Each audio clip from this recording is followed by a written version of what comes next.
All right. What's up, everybody? How you doing out there? Welcome back to the show. This is last week's fight. My name is Thinker St. James, and tonight we are going over each and every fight from UFC 322, Della Maddalena versus Makhachev, taking a look at UFC Qatar, Sarukian versus Hooker. And to do all of that with me, as always, the Ohio player, man, myth, and legend, a man who will lay and pray on your girlfriend if you don't watch your mouth, Mr. Chase Parton. How you doing, brother? We are good. Obviously it is Monday. We had fights on Saturday. Another dealio to go down, and I am very excited to talk about some of these, and then we'll get to some of the other ones, of course. So, Always, absolutely. Well, if you are here and you are new, we are going to be going over each and every fight from 322. So, if you have anything that you would like to talk about that is not pertaining to the fight that we are talking about at the time, you can throw it in the chat. We can come back to it at a little bit later in the show. But without further ado, I think we should just jump right on in. So, leading into this card, Chase, before we get into it, what were your initial thoughts about UFC 322? well, we had our weeks in hell at the Apex, and then obviously our pay-per-view came up, so everybody reasonably should be excited. And I was definitely buying into a lot of the names on this, and for good regards. There's some good names that we get to talk about here, but some of the other ones, I mean, I was hyped, but I am no longer looking forward to some of these fighters' fights. I will tell you that. Well, it's like every card we talk about, like the ups and downs, it's like a symphony. They go through, highs and lows and crescendos and all of that. And this one, it like had a good middle portion where you were just like, man, this is going really, really great. And it like almost looks like a bell curve. It like petered off at the very end, at least in the excitement aspect of it. But we can talk about the implications for the sport itself, because really, if you think about it, the welterweight division took a massive, massive shakeup on this card in many ways, not just in the main event. So we got a lot to talk about with all of this. So let's Yeah, jump into it, shall we? yeah. Let's definitely do that. All right, starting this thing off. Well, yeah, before we do start this thing off, let's shout out the chat who is hanging with us. Love and appreciate you guys for being here early, my guys. Yeah, yeah, most definitely. The Makhachev point to the stars for y'all. Anakin, of course, Mank, appreciate you, and Beeb as well. Trust Beeb, we will talk about the Dylan Danish situation. That's a something that came up in the course of this thing. We'll get to it when it came, time in the event. We will definitely have some words about that. Hilarious, because I did not see that comment, so I thought you were about to say, "Beep, don't worry, we are going to talk about Rick Allen's two dads." And don't worry, we had to give him a shout out real quick. So either way, Always, and we're still looking for Mr. Allen himself. He's been MIA for a while, so one of these days he's gonna emerge from the hole within which he is dwelling currently. But for now, yeah, let's start this thing off with the first fight of this card. And for starting off at the one of the lower points, this was Vyacheslav Borshov versus Mateus Camilo. This was a slow fight. this fight, to start the card, excuse me, we got taken away from again, our women's banger to start off, which we could have got, but they're trying to switch it up, and so they obviously thought Camilo was going to be some hot prospect because they gave him Borshow. This is a dude who he gives a war. If you want to give it to him, he'll go for a quick round of a war, and then either way, but Prospect builder Borshov, it should in yeah, theory, yeah, right? yeah, absolutely. But when you come in here, and I've said this before, and obviously I've stated it's not about the number, it's just the connotation that you can say about it. It's like you're gonna tell me you landed 48 strikes and you won this 3 round fight. You break it down. 15 strikes per round, not even? Like, are you serious? Like, that's landed too. Like, no way. Yeah, well, that's No way. I had that as the very last note of this thing was that the optics really were what won it for Camillo because Borshov was way up on the significant strikes if you just go by the numbers. But I mean, really, it like honestly, I think it was okay that this was the decision because Borshov he was not active enough in this fight. I mean, Camillo really not either. Too. I mean, I admit this again. This was a slow fight all around. But like Hmm. Barshov was bothering me because we, like you said, we know that Barshov will open up. Like if you take him to war, he will give you the war back. But Camille was doing the takedown thing. He had multiple takedowns, a lot of control time. Even though it doesn't really, it didn't even equal up to a lot of control time that it clocked anyway. But the point is that he was going for the takedowns. He was getting a couple of them. And it was like there was no real urgency on Borshov's side to turn up the striking to counteract that. Because what I said is that he had some nice combinations when he was actually extending them and when he was trying to land them, but he was only doing twos and threes most of the time. And then he would just back off and it would allow Camilo to get his game plan off. So really, I was a little underwhelmed by this fight in general, but more so by Borshov, especially as a dude with more experience in the UFC. You know, this one, I with his record looking the way that it was at the time, obviously it's one loss worse now, but like, can you blame him for being a little more conservative?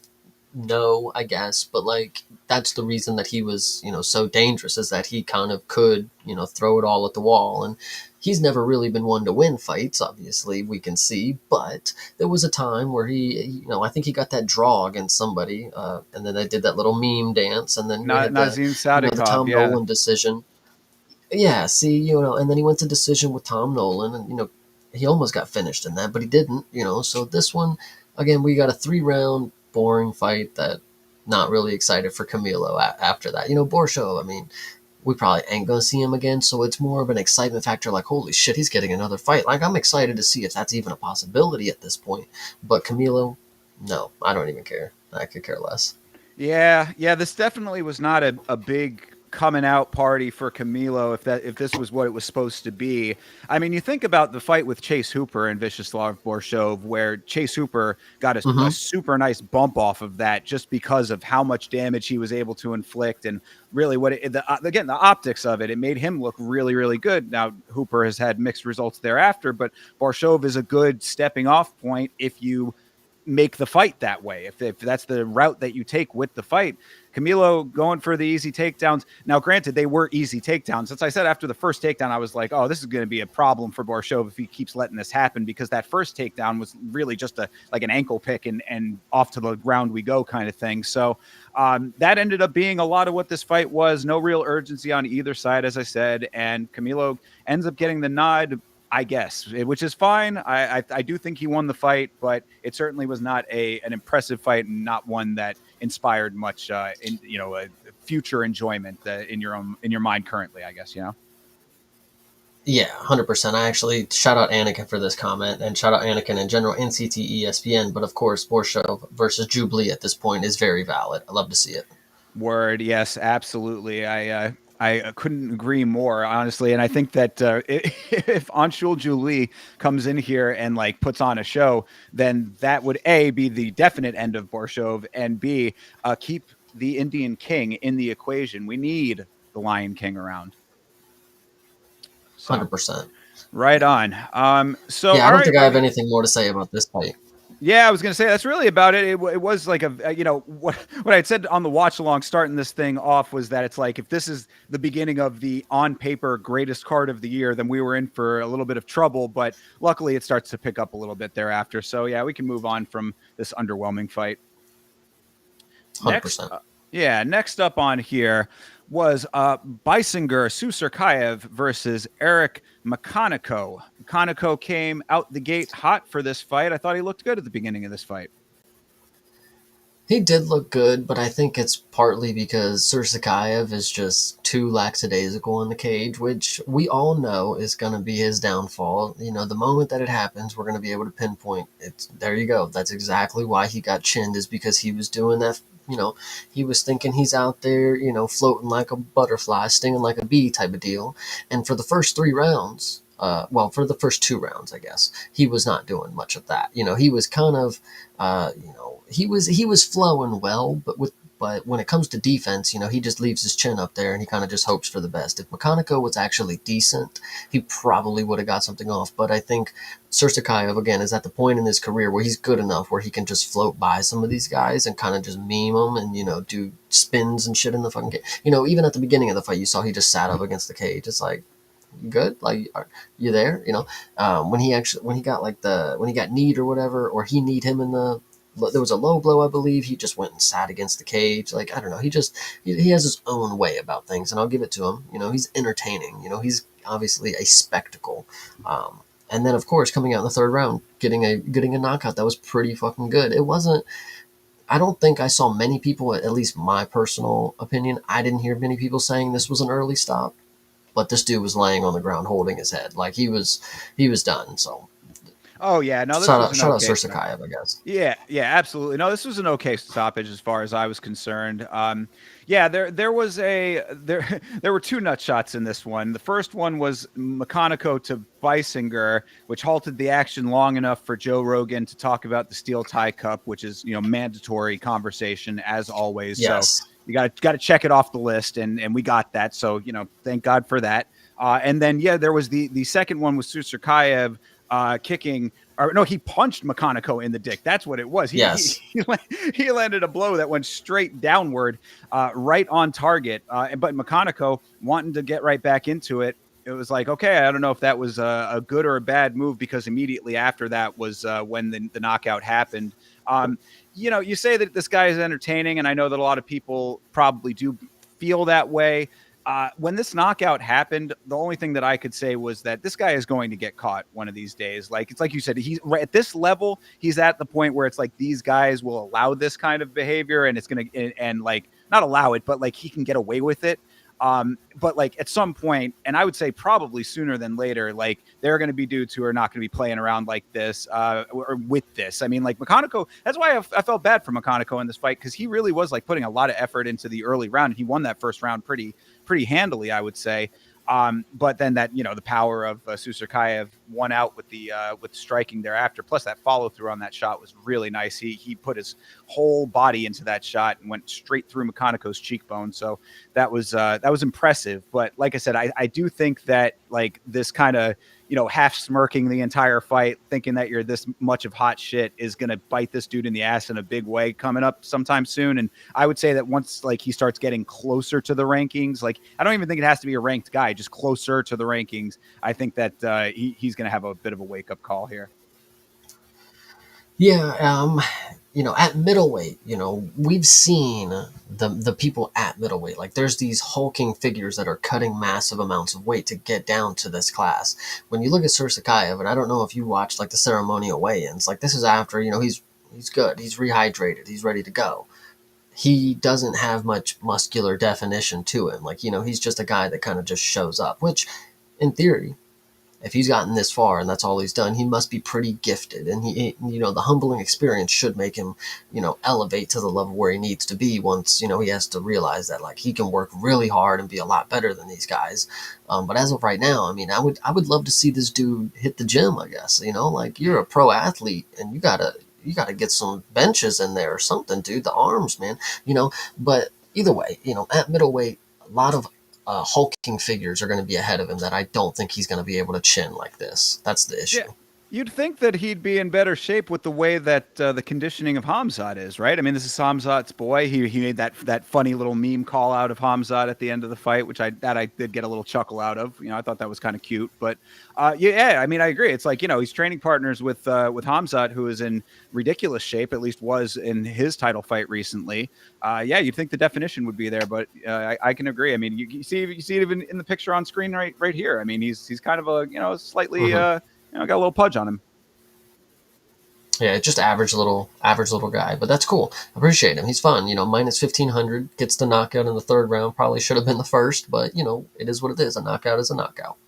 Yeah, yeah. And, again, I think Makhachev, like, it was nice to see Makhachev putting this much effort into the fight after coming off of that very strange fight that he had with Brundage just recently.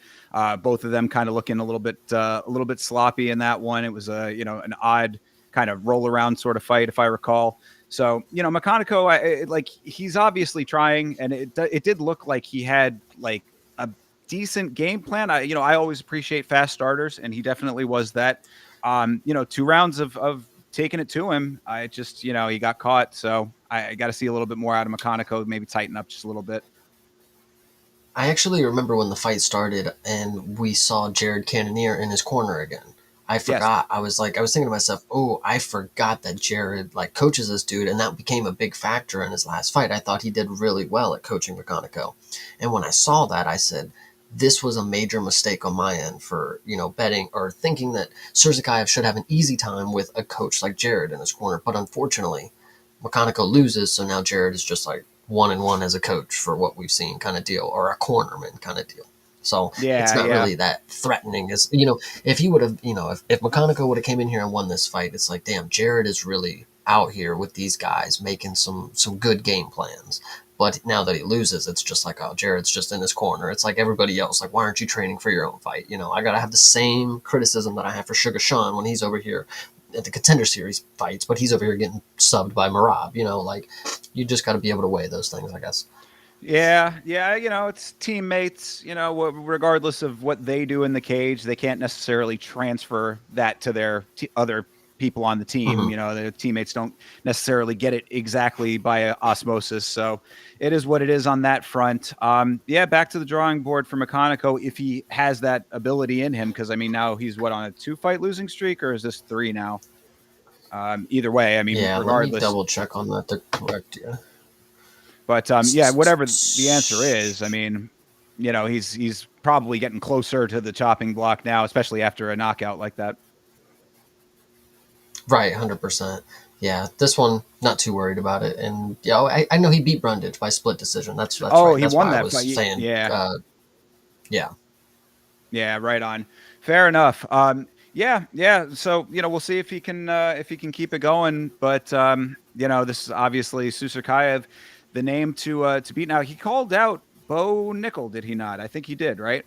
That was the first call out. that's what the chat was saying just a minute ago. Yeah, so that sounds about right. Well, I mean, now that we have a new mythical fighter unlocked in Striking Bow, which we'll talk about here in a little bit, maybe that makes a little bit more sense now. But we'll see. It depends on, not depends. It just will. It's going to be interesting, I guess, to say who they end up pairing Susurkayev with and what type of fight it becomes if he continues with this sort of, laid back, not really, almost too cool for school. This guy's like Joe Cool in there. Right. Yeah, absolutely. I definitely feel that. Yeah, so we shall see what ends up happening with him. But here, good knockout, good win. All right, next up then is Angela Hill versus Fatima Klein. This fight went exactly as expected. Fatima Klein next up. Unlike what some people on the watch along were saying, I was getting some pushback to our girl Fatima Klein from one E Money J, the resident betting expert, got this one entirely wrong, and I just thought that Fatima Klein was was overhyped. I said she is exactly properly hyped, considering that she is legitimately next up here to save women's strawweight. Yeah, I definitely agree with you. And obviously, we'll talk about the person that she trains with later, and that should just show you that these girls are legit. Like, she's not somebody who's coming out here to just, fight. You can hear in her post fight speech, she always does this. Like, she didn't do this in her last fights, but she's always, saying, I could have done better. I think with the last knockout, she said, I could have done it earlier. Like, I feel like I should have done it earlier. I'm upset, kind of deal. And this one, she said, I wanted to get the finish. It's not that I just, I want to be good. Like, I want to be great. I want to be able to finish these girls because I know I can. I got the skill sets, things like that. Fatima Klein, not only does she have all of these weapons in the cage, she has the mindset that I'm going to utilize all of them to get the finish in the fight. It's not just play out here. This is kill or be killed. Fatima Klein, Angela Hill is not an easy person to finish, So shout out to her for making a 3-round slugfest out of this. She just got her ass whooped for 3 rounds, but she didn't get finished. And Fatima Klein just got to put on another masterful performance, 30-26, and she actually, most notable, she kind of rocked her a little bit at the end of the fight with a little spinning back elbow when she got up, which I think was interesting. She also landed the head kick that knocked Melissa Martinez out into retirement. I think is actually how that went. But Yep. This was great. Fatima Klein, E Money J, shout out you, but dude, that's a L take, buddy. For real, get on the train, brother. I mean, you're exactly right. Hill is definitely tough. I like what I was saying on the watch along too. I like Angela Hill as a person. I think that she's got a sweet personality. She's a nice girl and all that.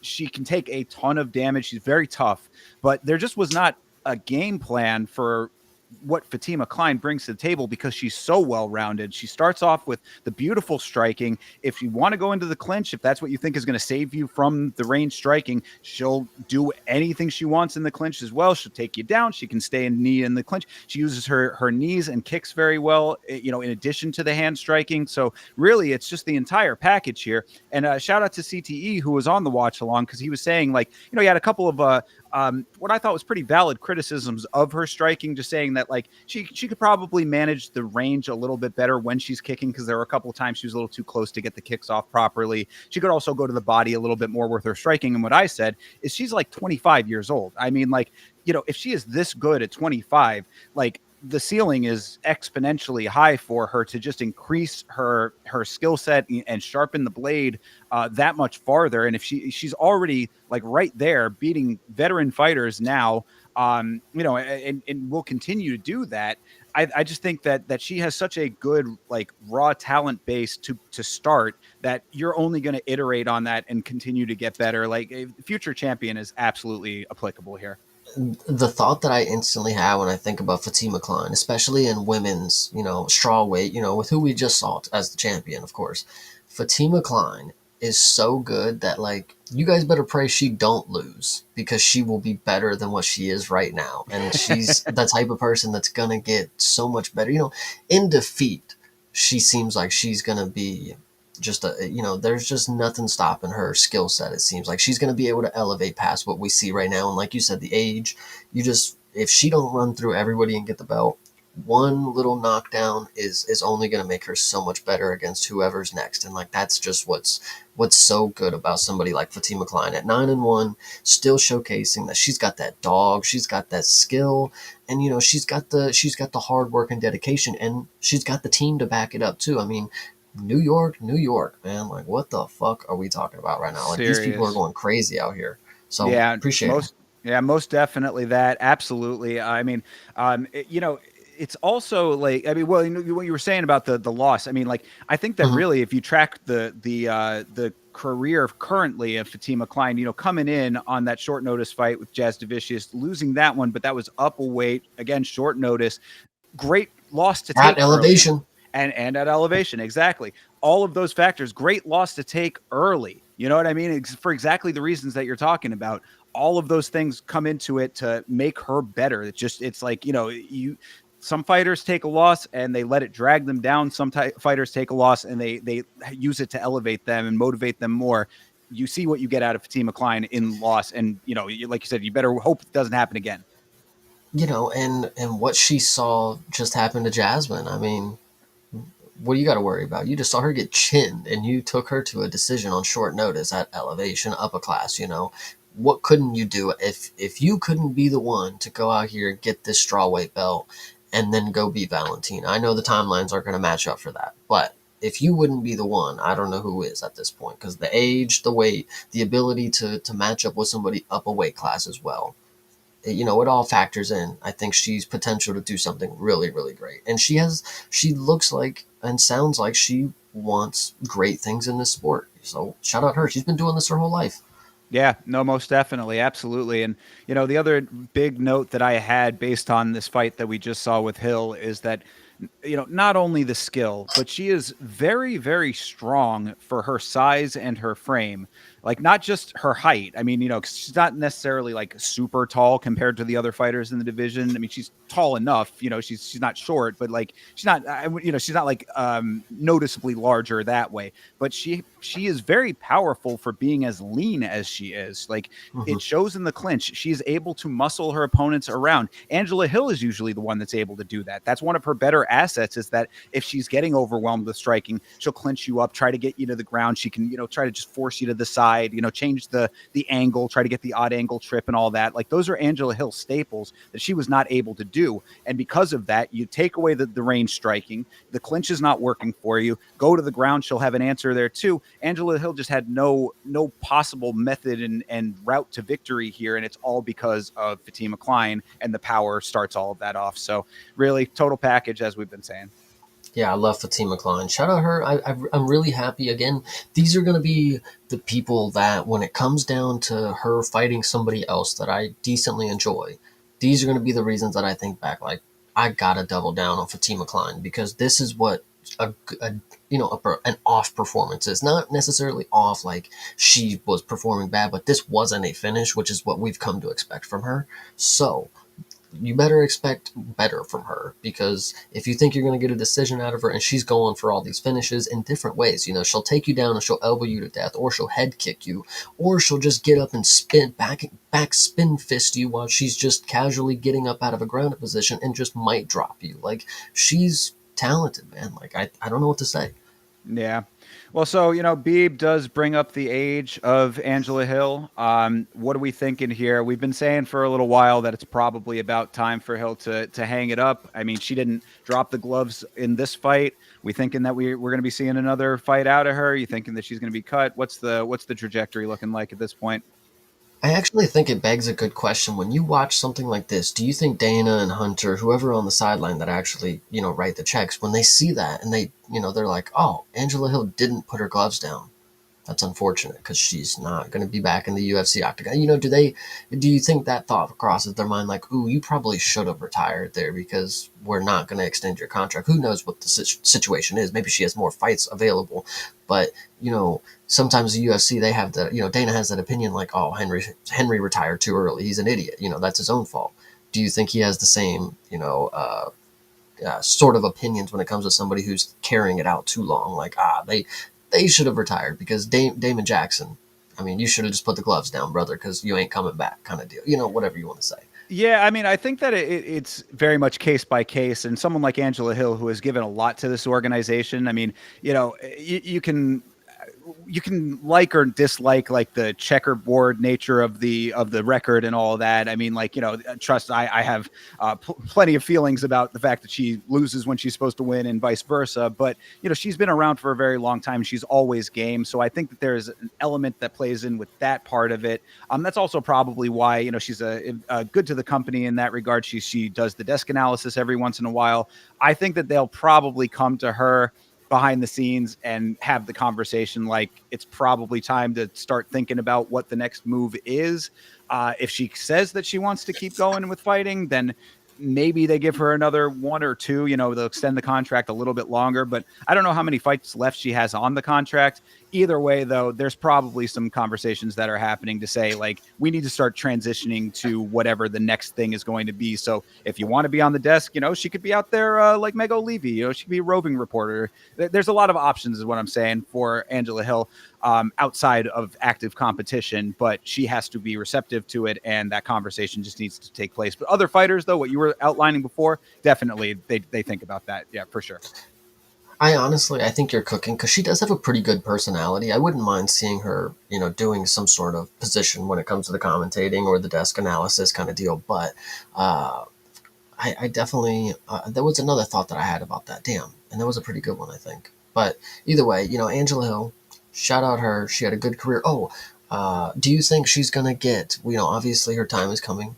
When the time comes, do you think she's going to get the tribute video? I mean, Karate Hottie got one, guys. I mean, the bar is not, set at a certain level standard, like the Karate Hottie is just somebody that I know is she's, when it comes to the hot women, she's not necessarily the one that I'd throw up there. People call her the Karate Hottie. That's the only thing that I know about her, really. So, and she got a tribute video. So, if that means anything to anybody, that Chase knows nothing about her, and she got a tribute video, then anybody's possible, I guess.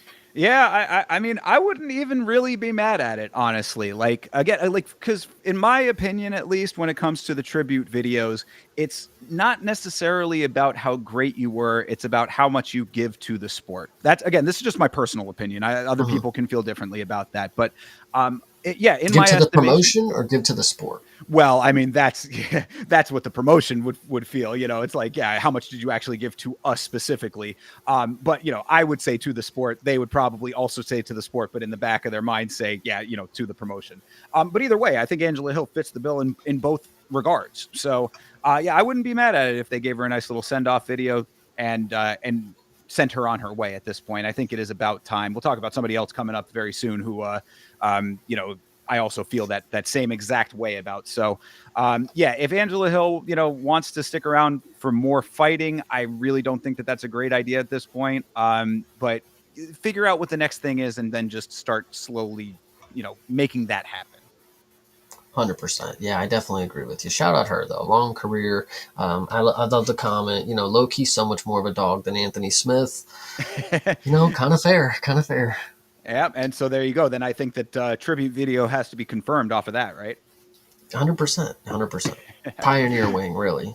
There, there you go. Yeah, I saw the question about if she'll be in the Hall of Fame. I was like, I don't know about all that, but definitely tribute is, I think, the exact right level. Just give her that, and nice to know you. 100%. All right, let's keep it pressing forward here. Pat Sabatini versus Chepe Mariscal. This was a fight that when we were watching it live, I was like, I was channeling my inner Chase Parton looking at this thing, and I thought I might have the same opinion about this one that you might have. So why don't you tell me what you thought about this fight?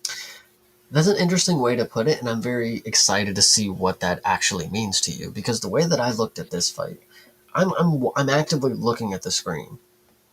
Couldn't tell you. I mean, I know Pat Sabatini got cut in the first round, and then it was very boring after that. And shout out to them too, because it's genuinely impressive to not have like a single exciting moment in a fight. Like, I I don't know. Like this, I talked about it before the fight started, or before the card started. I'm excited to see some of these people, but going forward, there are some that I am not looking forward to ever seeing again. And Pat Sabatini is one of them. He actually had a good performance in his last fight, so I don't know what this happened. I'll actually give him a sort of a pass because it's the one time that he's kind of been weird. Chepe Mariscal, though, it's like the third or fourth time I've seen you have an interesting performance where it's like, yeah, this dude definitely should get it done in a way that speaks to him, and then he just doesn't. Like, I don't know, that you would think this was a good dog pick because he's coming in at a close to the line. What does Vegas know? What do they not know? This is just coin flip territory. But then you get 30-27 by Pat Sabatini, like in the wrestling and the grappling, he just dogs you every position. Like, Shepe's one of these dudes that, like, now that I think about it, what were you ever really good at if Pat Sabatini did you in every way possible? Like, I don't know. That's But and see, that's landing the thing. 40 He strikes, like, didn't but know. go ahead. No, Yeah, I I was. mean, I agree. Nothing happened, but when it came to the wrestling, that's what happened. So, Well, so you're right, and so I mean, look again. I chalk this up to being a bit of a style clash between these two. Now, Chepe is an okay wrestler. He's pretty good with his evasions. That I think was very evident in this fight, and that's why I was very conflicted, certainly conflicted about the result of this thing, because as I said, it's a bit of a style clash. Pat, from the jump of this thing, doing what Pat does. Pat is a very, very skilled wrestler. His chain wrestling is very impressive. Like, he is good at moving from position to position and keeping control.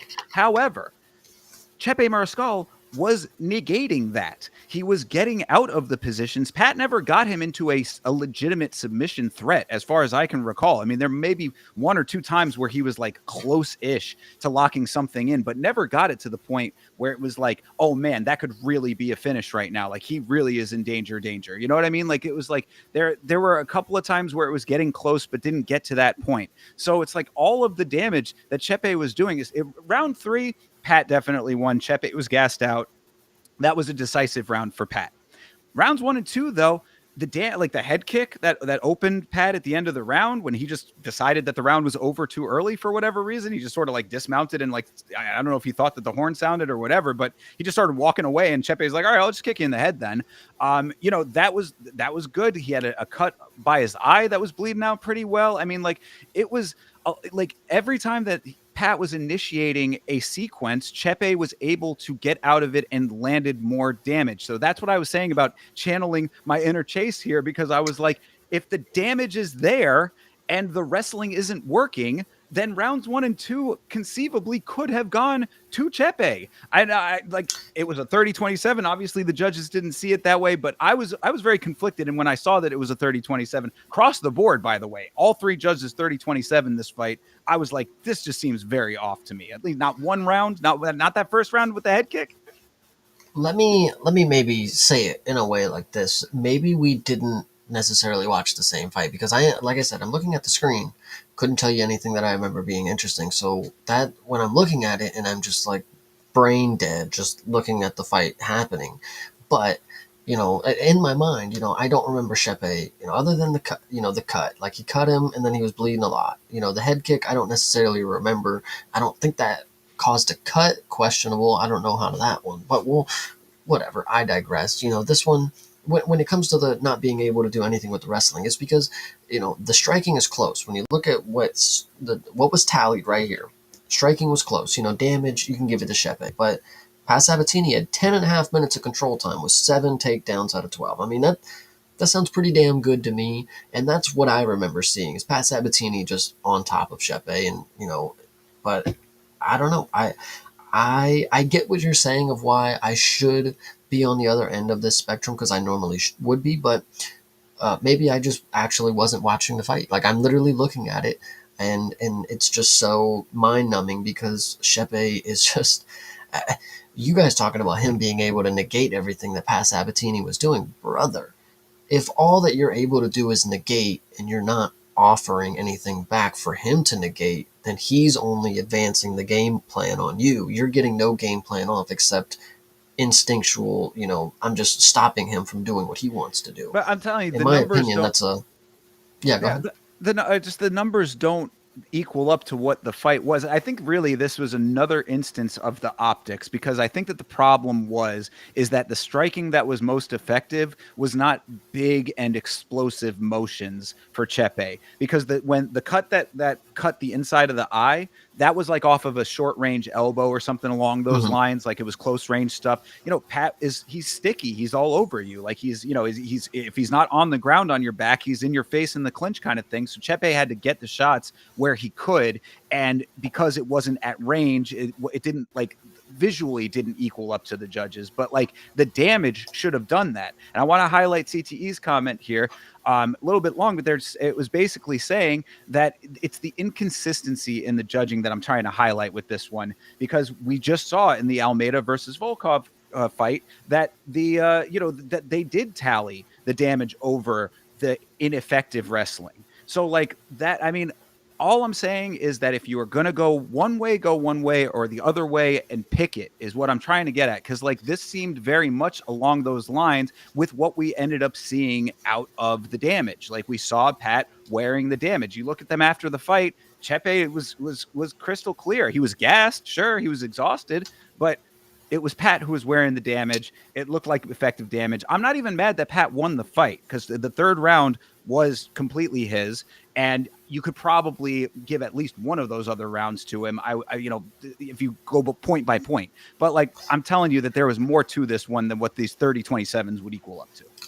And here's where I'm actually going to show that I'm not delusional, okay? Because even I could tell you the difference from, Pat Sabatini doing nothing with the wrestling and holding him down, okay. But that's different when it comes to a fight like Mackenzie Dern and Virna and Volkov and Almeida, because Volkov and Mackenzie Dern both were offering things off of their back that was actually going to score something. I don't remember Shepe ever throwing one elbow off his back, landing a sequence where he's just like, he's squirming to get out, where he's, doing anything and everything to make sure that this is tough for the person holding them down. Mackenzie Dern, very good example of just spamming elbows. Just spam elbows when you're on the bottom. I mean, if it's not going to score something, it's at least not going to let them just rest their head on your chest. I mean, it worked for her. She's the champ now. Volkov is going to get another title shot here soon because of that performance right there. You can even go even further back to Kevin Holland and Gunnar Nelson. Kevin Holland was offering off of his back with elbows, and actually, when it came, these people were actually going for submissions. Virna not so much, Jelton not so much, but when it came to, Gunnar Nelson, he actually was going for submissions with his grappling. Kevin Holland was able to negate that and then offer things off of his back. These are why he was able to win on the scorecards, even though it doesn't look like it optically because he's on the bottom. Shepe not offering anything off of his back like the 3 fights that I just named. I don't know. Pat Sabatini was just. We'll talk about it with the co-main and the main later, but like that's what Pat Sabatini did. I mean, he just did exactly what you saw the greats that have the belts right now do. So you can't be too mad because it worked. You should just know Diego Lopez knocked this dude out on the fucking feet in the first round. So when it comes to Shepe, when it comes to Joe Anderson Brito, these dudes are nothing to me right now because Diego, obviously, he disposed of this guy easily. Nothing else said. Everybody else is struggling 3 rounds with him, and they can't get him off him. He's so sticky. He's getting a 30-27 over people that are supposed to be very good. Diego had none of that. And I think that's just very key to people. You can give Pat Sabatini to Mosvar. There's 3 rounds right down there. It can be a 5-round co-main event, and it's boring as hell. Diego, none of that. So I just think it's really key when it comes to the level that we have right now. Diego has elevated past these people. Shepe is still in the mixing pool of being mid-tier because you can't get past Sabatini. Same with Joe Anderson Brito, who has a win over Diego Lopez. You can't get past Pat Sabatini, my man. Like, what can you say? Yeah, I think you make a good point about the activity on the ground playing a part in it.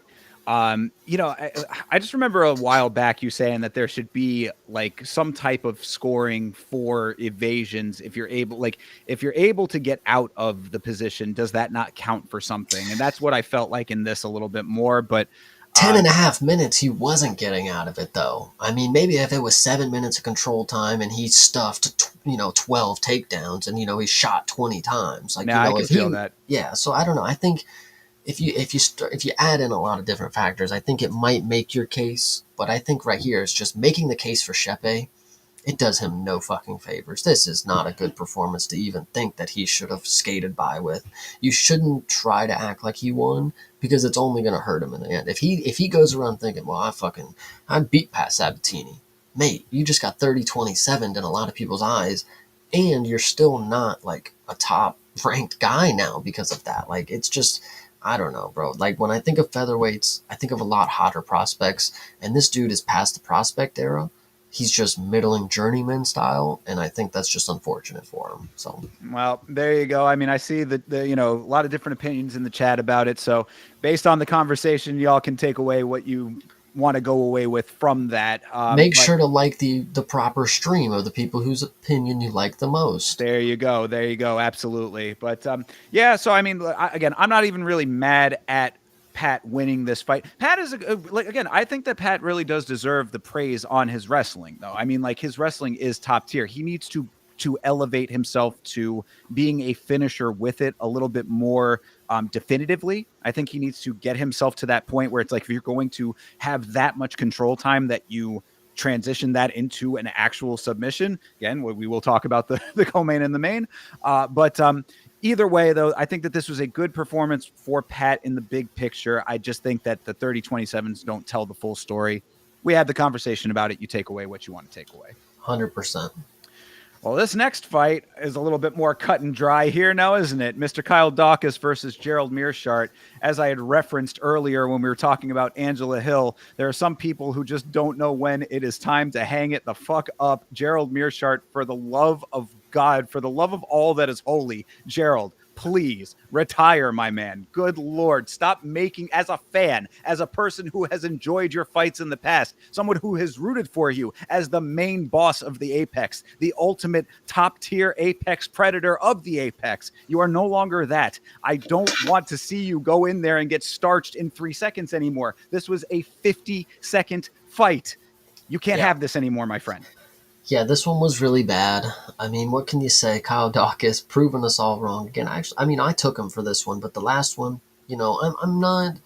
You need to make me have a reason to believe that you are back in the UFC. Like, if you've been out, if you've been in and you've been out already, and you come back, there better be a good fucking reason. And Kyle Dawkins is actually a really good example, and I think I'll bring his name up a couple different times in the near future.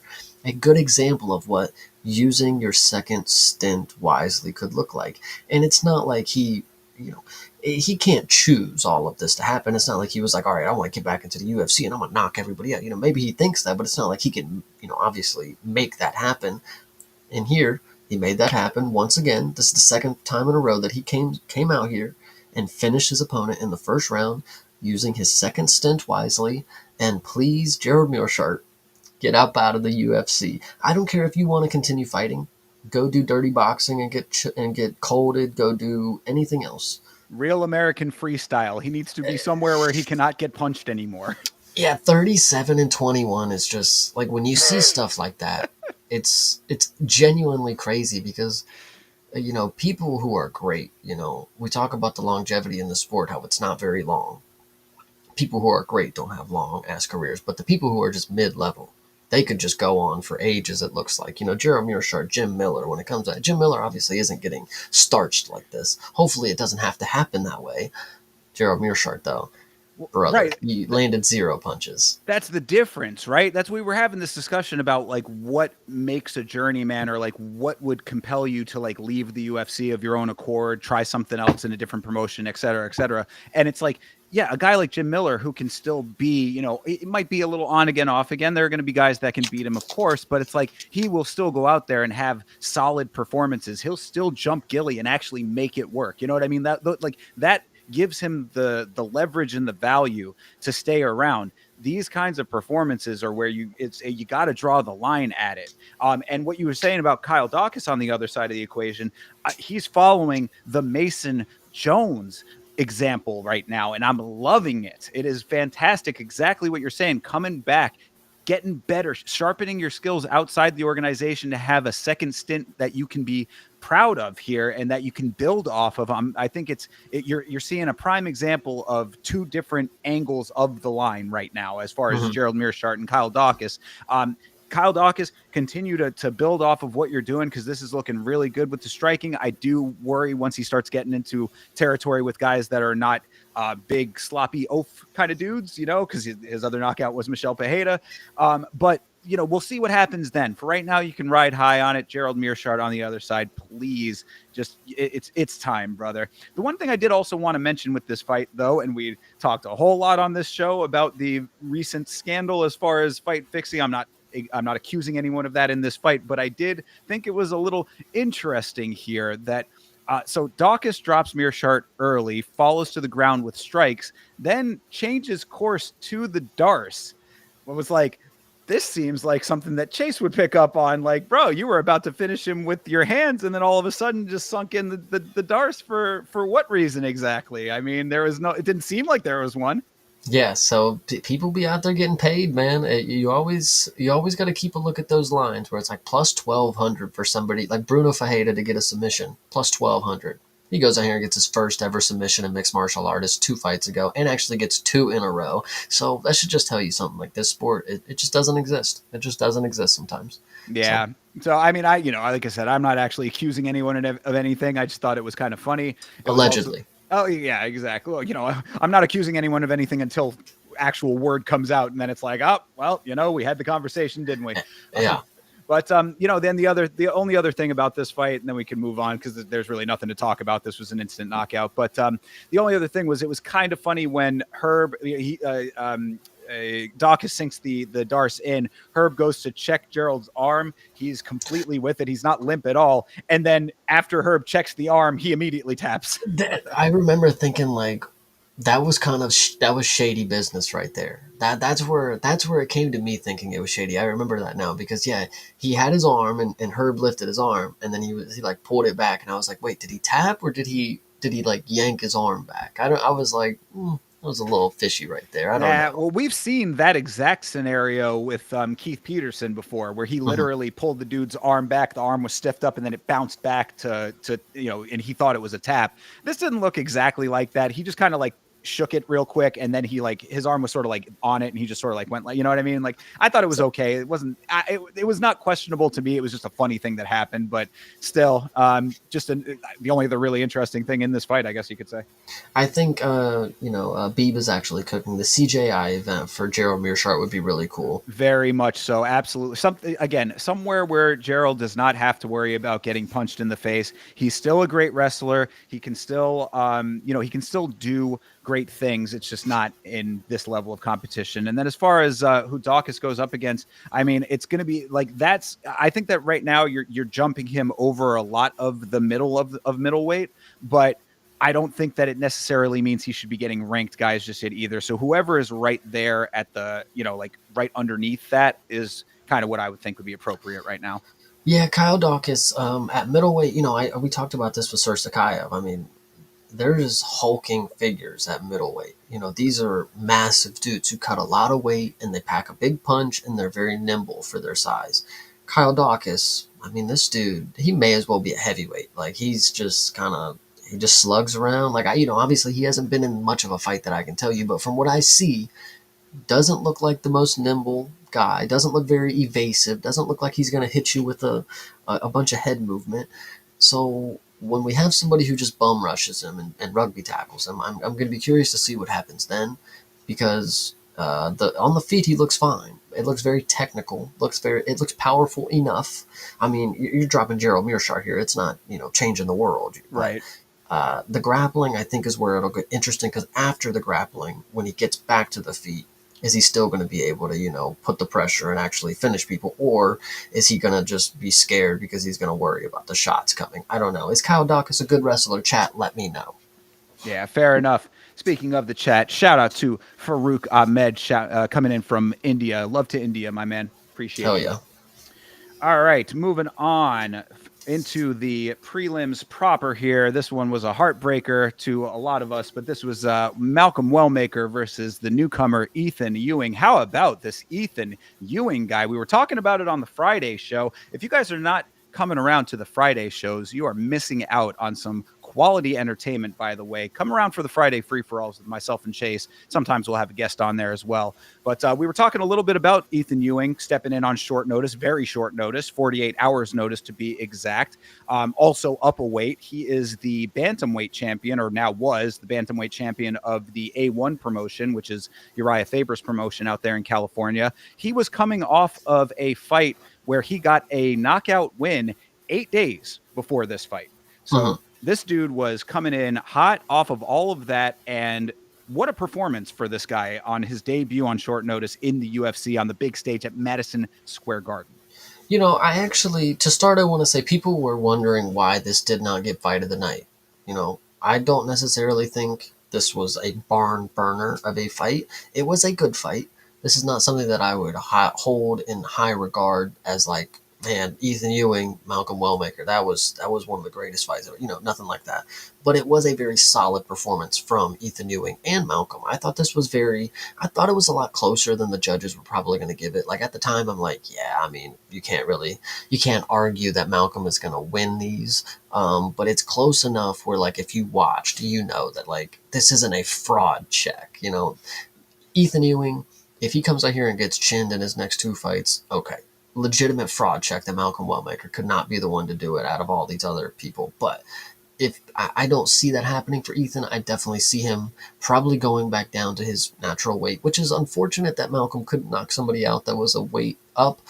But Ethan does have some pretty good skills. So if he goes back down to Bantam, becomes pretty decent, who cares? Because, Malcolm, he trained for a whole different type of fighter. There was a game plan set. You can tell now people are obviously wise to him being able to throw hook shots. But if you think about him having a whole camp and he had a game plan and now the game plan's out the window, all he did was go back to what he relies on is his striking, and you can't really blame him. That's what he's good at. But if you think that he had a good game plan for a camp against a different opponent, maybe there was actually more that he was willing to showcase in that fight.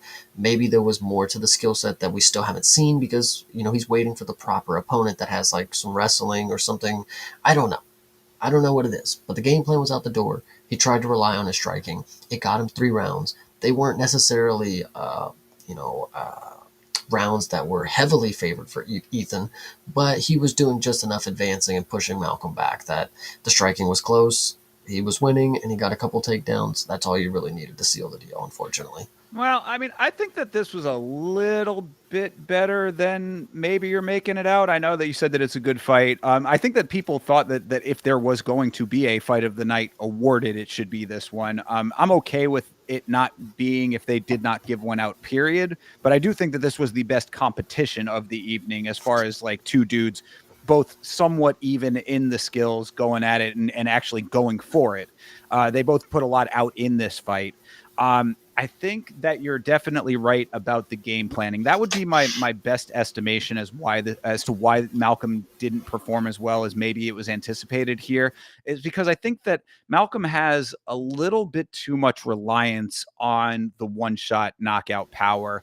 And I think that because he didn't know what he was getting into with this opponent necessarily, that he wasn't able to draw out the game plan to like make it last for all 3 rounds, because certainly by the third round he was starting to huff and puff a little bit. He was getting a little bit gassed there, while Ewing's cardio looked really really good, of course coming in without having to do a weight cut. Maybe there's something there, whatever those factors are. I think that there's a number of things that go into why this fight played out the way that it did. But all of that being said, I thought that this was definitely solid work on both sides, but I was very keenly aware that right after Ewing ate the first check right, I was like, okay, there's going to be problems for Wellmaker if this guy is able to just eat that and keep going. Because Malcolm put it's the exact shot. It's what you've always said about Wellmaker, that he draws up from the hip, comes over the top with it. It's like he's shooting from the hip. That's exactly what he does. Like, and it was that shot to a T that puts 99% of his opponents out. It has put almost all of his opponents out, like off of just that one shot instantly. Did not do it for Ewing. I was like, okay, this is going to be more of a fight than he's anticipating. So that being said, it's like hard to have a firm strategy for someone that you can't game plan for, 48 hours notice, all that kind of stuff. I mean, maybe his team is in the back trying to pull up video like the night before, but bro's in the middle of a weight cut still. It's like there's a whole lot of that goes into a fight with these dynamics to it.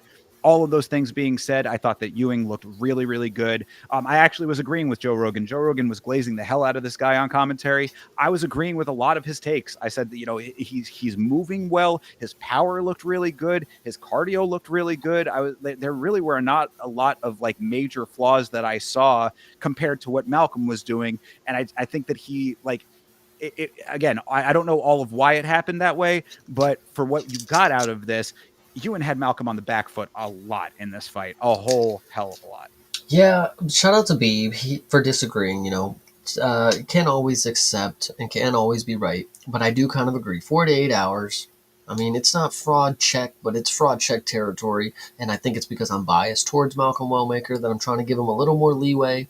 Because if it was somebody I didn't like, he's a fucking bum. Get him the fuck out of here. Eduardo Moira, lost the third round to Lauren Murphy in 2025. That's a big thing to me. But Malcolm Wellmaker gets smoked for 3 rounds.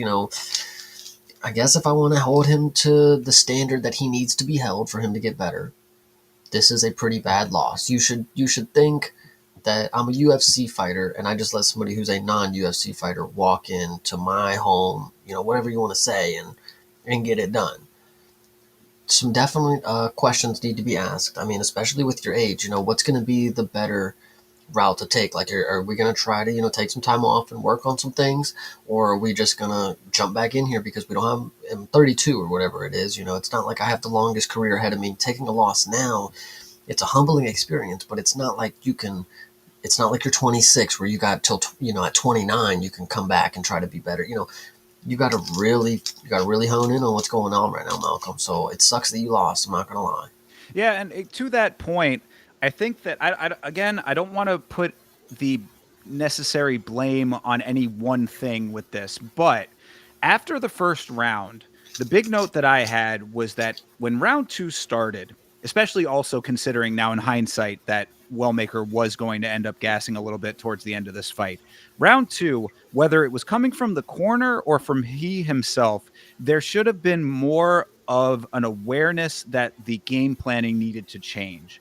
Because when you found out that Ewing was as game as he was, when he ate that shot in the first and was coming back with some solid knees at the end of round 1, round 2 was where you needed to be turning up the offensive striking as opposed to sitting back waiting for the counters. Ewing was game. Malcolm needed to up the offensive efforts. And I felt like Malcolm was just not first with a lot of his striking because he's naturally inclined to be a counter striker and allow the fight to come to him, which has worked for him a lot of the time. So those types of things are, I think, the things that like you gain those kind of like fight IQ elements over time. But just to your point, exactly what you were just saying, now is the exact time that you have to be developing that. Like you can't just, like you can't say, oh, next fight I'll have that. It's like that has to be instinctual at this point. That has to come from a place that's a little bit deeper where it just naturally happens as opposed to a fire being lit under your ass or, like not being able to think on your feet in the moment. Like you have to have that ingrained within you that what is not working now needs to be adjusted for going forward, especially when you're between those first 2 rounds. Because by the time that you're between the second and third rounds, the entire fight is already, the dynamic has already changed, and you're looking at a third round under circumstances like that where you're going to need to finish it, and that's never a position you want to be in. Yeah, I agree with you. It is unfortunate for Wellmaker, I'm not going to lie. But we got a decent fight out of it, and I think there's still good things to come from Malcolm. A little setback just means that they're able to give him another janitor to knock out, and we know that's what's going to happen. I mean, this was supposed to be what this was, but, you know, you just got to move on. Life happens, things happen in life that don't go your way. You can't have the golden path to the belt. It, it is what it is. Circumstances weren't perfect, but Ethan Ewing definitely showed out, and you know, definitely deserved a little bonus, which I think Dana did send him a little extra on the side. Yeah, throw him something in the mail, is from what I had heard about it. But yeah, the only other note that I had was, did you pick up on Ethan Ewing's nickname, which is potentially one of the most cringe that I've heard? Okay, which Hit one is it? Ethan Ewing's nickname is the Professor Finesser. Gotcha. Okay. Just let that one sit in the air a little bit. Y'all can internalize that and draw your own conclusions. But when I heard Buff say it, I was like, "What the fuck did he just say?" Like, I had Yeah. to look it up, and I was like, "Oh wow, that's something." Okay, so anyway, shout out to the Professor Finesser. He went out there and professed to finesse.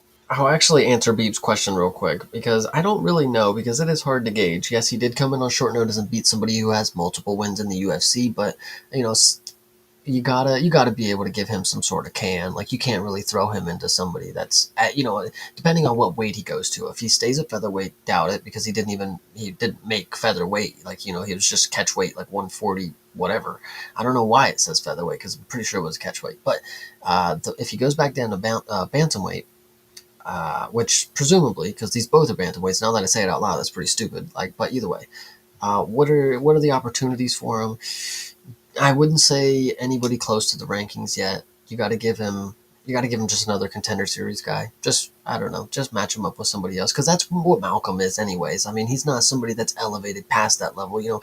He beat Chris Matino, who hasn't, this dude ain't been around in so long, and the fight before that was probably a contender series guy, and whatever you want to say. So Ethan, get him a contender series matchup, or give him somebody from Tough. If Nathan Fletcher wants to get his comeback, give it to Ethan Ewing. There we go. Yeah, I would agree with that. I mean, Malcolm was supposed to be like elevating himself past that at this point, but of course now that all kind of gets thrown into a little bit of a jumble here. But yeah, as far as Ewing goes, he came in and made a pretty good statement there. I would say that it would be appropriate to give him maybe one level above that. So maybe like a contender series guy that has had like a win already would be okay. You know what I mean? Something like that, just to be like, all right, this guy came in on short notice, showed out, like, again, one step above, or if you're trying to build him off of that, then okay. But like, I think that he showed enough skill that like a decent level of competition is appropriate. But yeah, you don't want to necessarily like jump him up in a crazy way, not off of a win over Malcolm Wellmaker. It doesn't make sense. It's not even about just what would you do realistically for his ranking. It's just about, we said it earlier, Ethan definitely stole Malcolm's hype. It's like we actually have somebody that people are paying attention to because so many eyes were on Malcolm Wellmaker that, it was inherently an underdog story, even though it wasn't an underdog performance. Ethan Ewing came in here and now people know, like, this is the guy that stepped up against Malcolm Wellmaker. When that Aussie fraud would pulled out, didn't want to fight him. This guy showed up, showed out for 3 rounds. I think you gotta cater to that. You gotta give him a performance that, if his thing is striking, okay, if he's a striker, you gotta give him somebody that he can go knock out now. Or if his thing is, the wrestling and he wants to get his submission, you give him somebody that is very susceptible to submissions. You get as many people thinking this dude has got some hype behind him as you can at this point. Because he just beat your hype train, so. Yeah, no, I'm with that. I think that all tracks.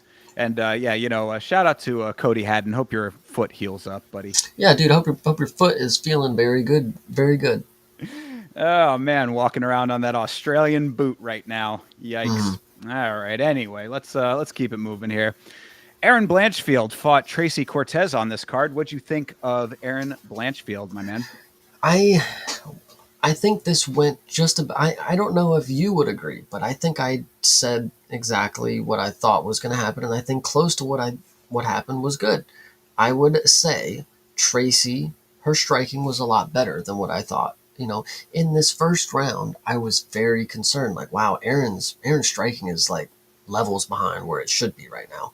And that should probably tell you what happened with her and Manon. I mean, Manon was probably able to just destroy her on the feet. But Aaron is crafty, and Tracy is she. Listen, we can get down to the actual fight of itself, but the case is she's one of these people that don't fucking take her craft as serious as she can. She went out here, probably went on Ozempic, got the lip injections, did her whole Nina drama fucking tour, and now that comes out here and has a shitty performance and gets choked out. It's not even that she got choked unconscious. It's kind of a funny submission that happened because you don't normally see this angle of the submission, where it's kind of an arm, it's kind of this head and arm choke. I don't know what the hell it was, but the fact that Tracy is like rolling over her is hilarious, and then she ends up tapping. Like, she did that whole shit about Islam. Oh, I don't know who Islam is. There you go. This is what you get. You put that on God too. And now you had a shitty performance. I mean, it should just tell you that you should be taking this shit more serious. Tracy Cortez had to go on Nina Drama and act like she doesn't know Islam for us to believe she's locked in. You know who's actually locked in? The people we don't even know who have a social media account, Erin Blanchfield. Like, does she even get on Twitter? Has she ever wore makeup? I don't know. She went in here and fucking whooped her though. Like, and the striking, that was unfortunate because Tracy was doing very good in the striking, like very, very good. But when it came to what I was saying about, she dropped some lbs. She was holding the hair on the scale, and that was her moment where she had to lose some weight. I'm telling you, Ozempic might be a part of it because she did lose a lot. She's kind of got a bigger head now. I don't know where it all went, proportionally, but she's a little skinnier, and she wasn't able to manhandle Aaron like I presumably was assuming she was gonna have trouble with, because she used to be able to have that weight bully effect when she was a little heavier, in my opinion. And Well, this one, Aaron was able to just use the skill that. And let me finish, and I'll let you go. sure. I said, without the weight bully effect, she's going to have to actually use a lot more skill to make herself, better in this division. Erin Blanchfield has the skill to back it up. That's why that's why what happened came. When they got to the mat, everybody's the same size. Deal is done. So go ahead.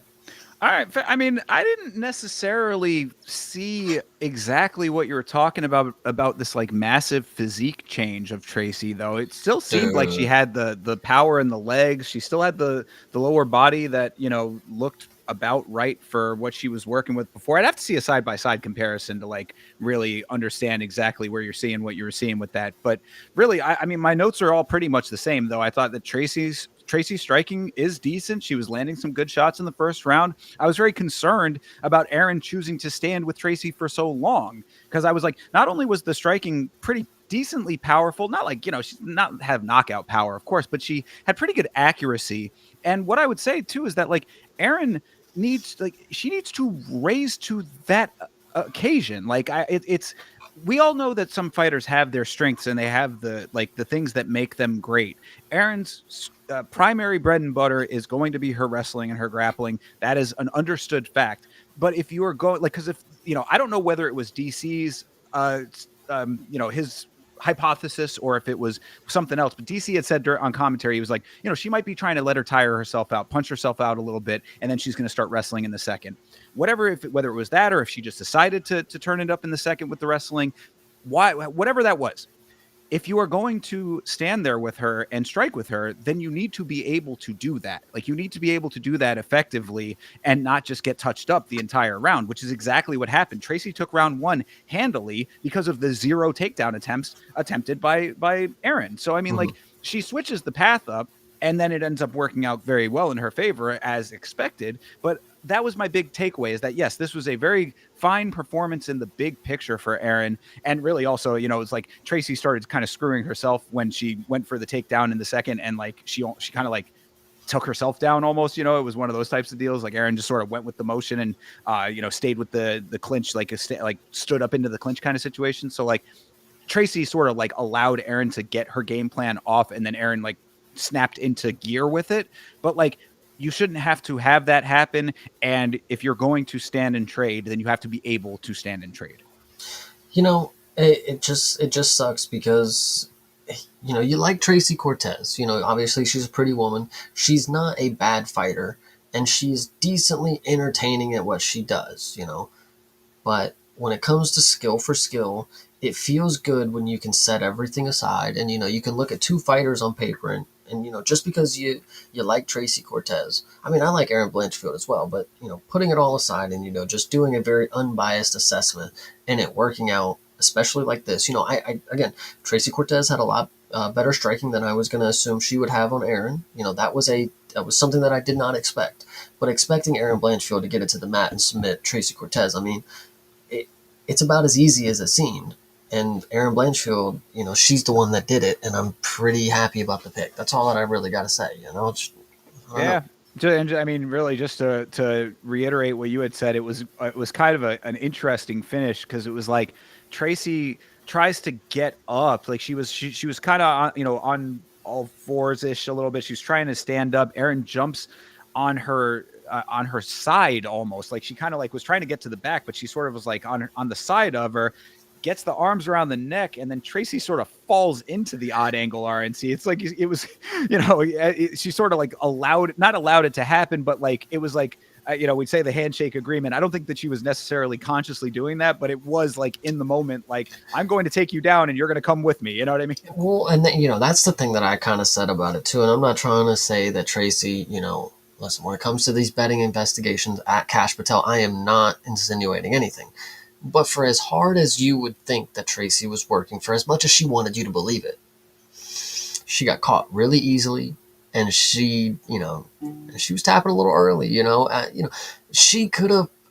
Listen, I don't know. I feel like Tracy, if I was to believe that you had that dog in you, that sub right there, I would have been a little upset that you couldn't have rolled the fuck out. Like, you were literally getting dragged this way. Like, you could have tried this. You could have tried something. I've seen Kevin Holland do some crazy things. It's all about the attempt. If I see you squirming your legs and you're in a fucking guillotine, if you're on your bike, I mean, I can't really fault you. Borishev, this is another dude who'll get choked out, but he gonna try his hardest before he ever taps. Tracy Cortez, I better see spit gurgling before you start tapping, girl. You're supposed to be top of the competition, and Aaron Blanchfield did you in, and there was probably an indication like, I mean, I ain't got no fucking choice. Like, I'm gonna get choked out one way or another. It's either gonna happen here, or as soon as I turn the corner and flip out of this position, she's literally gonna have my back, and whatever you want to say. I'm being a little hard on her, but like Tracy, it all goes back to this. You want to be the social media fucking presence. This is what comes with you got to be that much better than you're about. Stick to modeling. Listen, people have said it. She can make so much money on OnlyFans, and she chooses to fight. So I would just wish you are better and take it a little more serious next time. Don't be fucking with Nina Drama. Look at Pollyanna Vienna. Like, she sucks too. Like, it's all these people who think that they're just social media influencers. Like, you're not the top G. You're not Darren Till. Just give it up. I don't know. So Fair, yeah. I mean, I'm not opposed to it. Yeah, I kind of had said similar. Like, I thought that I still think, especially now, that Tracy Cortez has a very similar career trajectory to Paige Van Zandt. I think that it's a attractive woman. Wow, there you go. Yeah, Beeb echoing it before I even could get it out. There you go. Saying the exact same thing. I mean, that they have very similar career trajectories in that, it's an attractive young woman who has a good amount of tenacity in the fight. Like, it's not like she goes out there and just like poses. We've seen these like freak show promotions that are just literally put on like lingerie fights or that kind of thing. She's an actual fighter. I mean, it's not like, you can't say that she's not in there like trying to fight. She was striking. She's trying to punch her opponent in the face. But there's levels to this game, and you got to know where in the stratosphere you fall. Aaron Blanchfield is a fighter. She wants to win a belt. She wants to be top of the heap. She is an athlete first and foremost. Tracy Cortez, maybe not that. yeah, when you're in school and they're like, you're a student athlete. You're a student first and then an athlete. It's like, in this game, you're supposed to be athlete first. model second. Like Right. let's calm it down, you know. Yeah, yeah, very much so, very much so. So, yeah, I mean, shout out to Erin Blanchfield, though. I still, even with the Manon loss, I do still see great things in her future. I don't know if it's necessarily going to be, title shot range just yet, but I think that her jumping up the rankings and at least going up to possible contention somewhere thereabouts, that makes sense to me. Well, we got to see her against Jasmine now. Both people that lost to Manon. Let's go ahead and that's actually a good wrestling grapple, kind of matchup there. But yeah, Aaron, unfortunately, since Manon is coming off of a knockout win after just recently fighting for the belt, she's kind of in her own stratosphere as of right now. I think Jasmine has to have somebody match up with her, and if it's not Aaron or the next person that we see fight, I don't know who Manon's going to fight. It's definitely not going to be for that belt, I don't think. But I could be wrong. Yep. Well, we shall see. But shout out to her for this one because it was a performance that didn't necessarily feel like it was going to go that way until she made it go that way. So I like that. Yeah. All right. Up next was Roman Kopylov versus Gregory Rodriguez, the RoboCop. I said that Kopylov's stock drop has been as quick as it has been steep. This dude has really taken a bit of a nosedive, and it really all stems, in my estimation, from him being too inactive in these fights. You saw it in the Paulo Costa fight. I really did not see much of a difference in this fight, maybe a little bit more at times. At times, he had a couple of good shots here and there, but that does not win you a fight when you have a guy like RoboCop against you. It's actually quite interesting because he's one of these fighters that he does his best work in a stationary position. If you're walking forward, he ain't doing nothing. And if you ain't, backing up, making him come to you, he's not advancing either. Kopylov is, I give him credit. He backed up a lot in this fight, and he was evading these big, powerful shots from Gregory Rodriguez. Gregory Rodriguez, of course, you see him, and you still can't believe that he's a middleweight. This is the hulking figures that I'd be talking about. When I say middleweight has hulking figures, it is Obama right here. Yes. So Kopylov, evasive enough, able to not get knocked out, which is kind of, I think, what I should have expected. I mean, he's a little elusive on the feet. He's very quick for middleweight, but like you said, just not active enough. I think there's an issue for him when it comes to somebody who's very threatening on the feet. He's not willing to put his chin on the line for that. He's very, like you said, very rangy, very powerful, but he's not willing to give one and take one. So I think that's the major issue with his game. Because he is a dog. He is a killer. Chris Curtis, that was a really good fight that he had, but I still don't see him with Gregory Rodriguez, man. I mean, it's hard to say that I'd put my face in the way of a punch of that guy, but that's the name of the game. You sign the contract. If you wanted to win, maybe you didn't. Maybe you were just here for a paycheck. I don't know. Cash Patel, start questioning.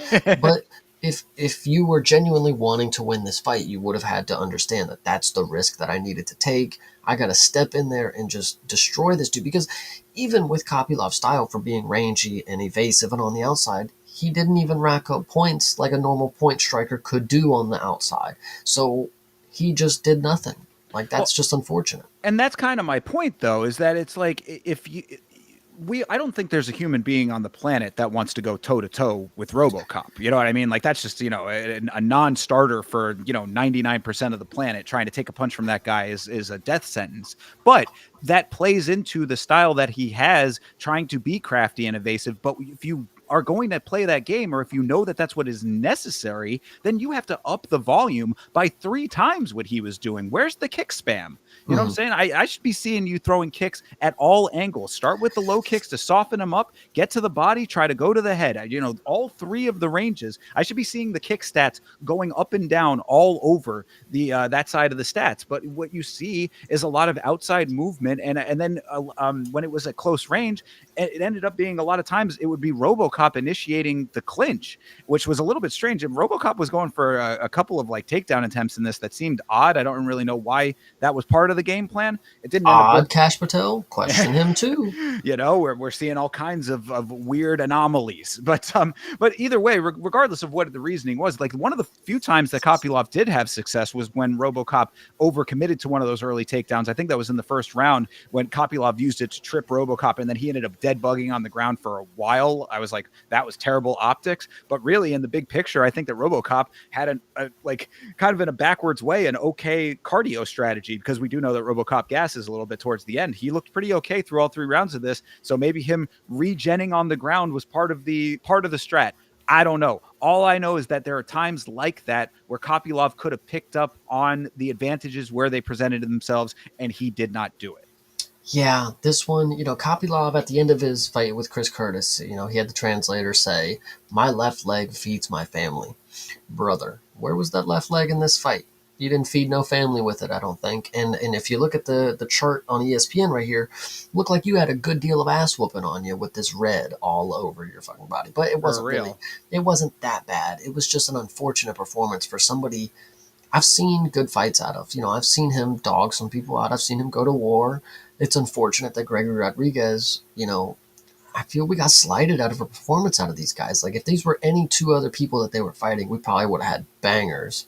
But now that they're against each other, it's just unfortunate. That's just what sucks. Yeah, I mean, Kopylov did have a few moments throughout this fight. Second round, he caught the kick, he landed some shots from that, and then he had a head kick, in there. I'm like, those were the times, like those types of things. If you had done that more consistently, you might have had more success, because RoboCop kept a very steady output in this fight. That was another big note that I had. Like RoboCop mixes up his shots really nicely. He'll go to the head, he goes to the body. Like he's keeping you guessing as far as what the attack strategy is going to be. And I think that overall, cumulatively in this fight, RoboCop just ended up taking it in a really sound and solid way.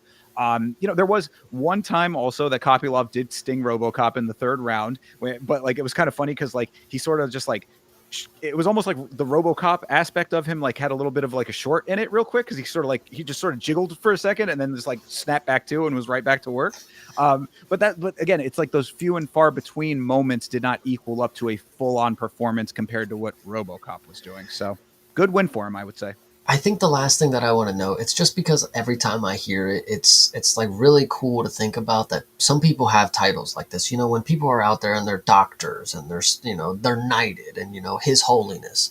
Roman Kopylov is a master of sport in hand-to-hand combat. I mean, that's a pretty epic title to have. Now, when I watch fights like this, do I think you are epic in hand-to-hand combat? No, not necessarily. But, it's a good title. It's a good title. Is it as cool as RoboCop though? No, but it's probably not as cool as the Professor Finesser either. So Beautiful callback, Chase. Nice work. yeah. All right, yeah. That's pretty much it, really. 30-27, 30-27, 29-28 for RoboCop. All seemed okay to me. Did RoboCop seem like he was here to serve and protect? Dead or alive, you're coming with him, brother. There you go. Well, alive it was, unfortunately. Yeah, for real. A good point. The only thing that was missing, I guess. But you were not kidding about that heat map, though. Look at how red he is, Roman Kopylov. A lot of no leg kicks though. He's cool. He can walk it off. word. Yeah. All right. Well, whatever the case may be, solid win for RoboCop.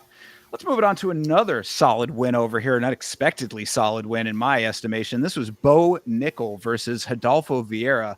Bo Nickel coming into this fight with a point to prove. And as I said earlier in this stream, Chase, I do believe that we have a new mythical fighter that has been unlocked. It is striker Bo Nickel. This guy's striking looked pretty good.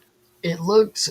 I mean, listen. People want to clown on him for what he did against Val Woodburn. The striking, not in the sense that he knocked him out in a clowning way, but like his striking, they were like, "Come on, this dude's gonna get chinned eventually if he thinks he can strike like this." What you fail to notice is that he had the confidence in there. It's not that he just went in there and swung willy-nilly, which he did. He landed all the shots. They were fine. They were accurate. But he had the confidence to go in there and do it. So when you get a fight like this and, everybody's expecting some wrestle fest, we're going to get 2 wrestlers here. We're going to get Bo Nickel subbing him. We're going to get him out wrestling him. We're going to get to see this is this is your Hani Barcelos at middleweight. This is what we need to see out of Bo Nickel. And then he has the confidence to go in here and butcher him on the feet. Not necessarily for the first 2 rounds was it that exciting. Obviously a good knockout can elevate a performance. This was a fine striking performance from Bo, setting up the head kick like we will speak about later, like Leon Edwards. Definitely a fun performance. His post-fight speech is disgustingly cringe. Also, flipping off the New York crowd is pretty good because you're the American Golden Boy. Like, what do you?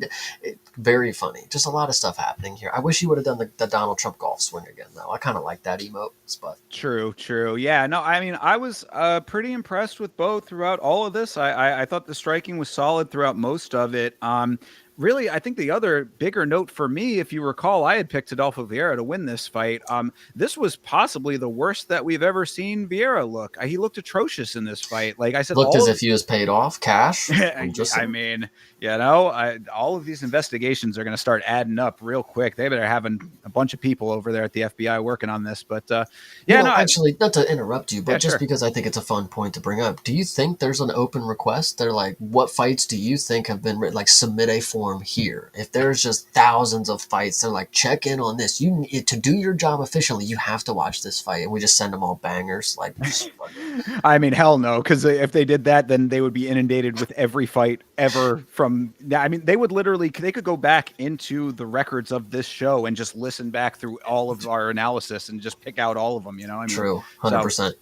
but yeah. Anyway, back to this fight though. Yeah, where I just thought Vieira, it's like all of the improvements that I thought that I was seeing in him just out the window. Now, granted, a lot of those were coming against Trayshawn Gore, who looked absolutely terrible in the fight. That I was kind of referencing or basing a lot of my frame of reference on for this. But yeah, just I mean, he was really just allowing all of this to happen. I mean, there was so in the very start of this thing, people talking about the wrestling aspect of it. Like this fight starts with a slam for Bo. Like he picked him up and slammed him almost immediately. So it's like there's a little bit of offensive wrestling going on there. I mean, like Vieira, he gets out of the control. He goes for some offensive wrestling of his own, but Bo just negates all of it. So like I guess you could say that Bo was like doing the right things at the right times, perhaps, but I just did not see a Vieira that really like looked like he wanted to win this fight throughout most of it. I feel like when he started getting overwhelmed by what Bo was doing, it gave Bo more confidence. It was like the confidence meters were going in opposite directions. You know what I mean? Like Bo was getting more confident throughout the course of this thing. Vieira was just accepting a lot, especially Yeah. up until, when the head kick came, of course. Yeah, this one, shout out Bo Nickel for a classic performance. Uh, we ranted and raved that he was on the main card over some certain people, and then he got taken off. And if this was the performance that you would have had on the main card, honestly, Bo, props. You would have deserved to be there. So do you agree with this statement that the Bo of the Paul Craig fight is a fading memory based on this current level of striking? Listen, I'm not the one and done type of guy. If you want to be great, you have to consistently prove it. It's Fair. not just after you start Rodolfo Vieira. I mean, if I told you this name on the street, you'd be like, who the fuck is that? Who the fuck is that guy? Bo Nickel. You have to do it against named people. When Paul Craig comes up and you're the only person that can't finish him, that's an issue. That's talk about what you can do consistently. I mean, sure, you finished it off of Vieira, sure, you finished Val Woodburn, but when it came to Paul Craig, you stood idle and froze and emoted on him, like, and then barely fucking, like, these are the things that you just, when it comes to named people, you got to be able to prove it. When it, like, I don't know, it's just Bo Nickel, do it again. I'm not saying go out here and head kick the next person, but use the threat that you have on the feet now to your advantage.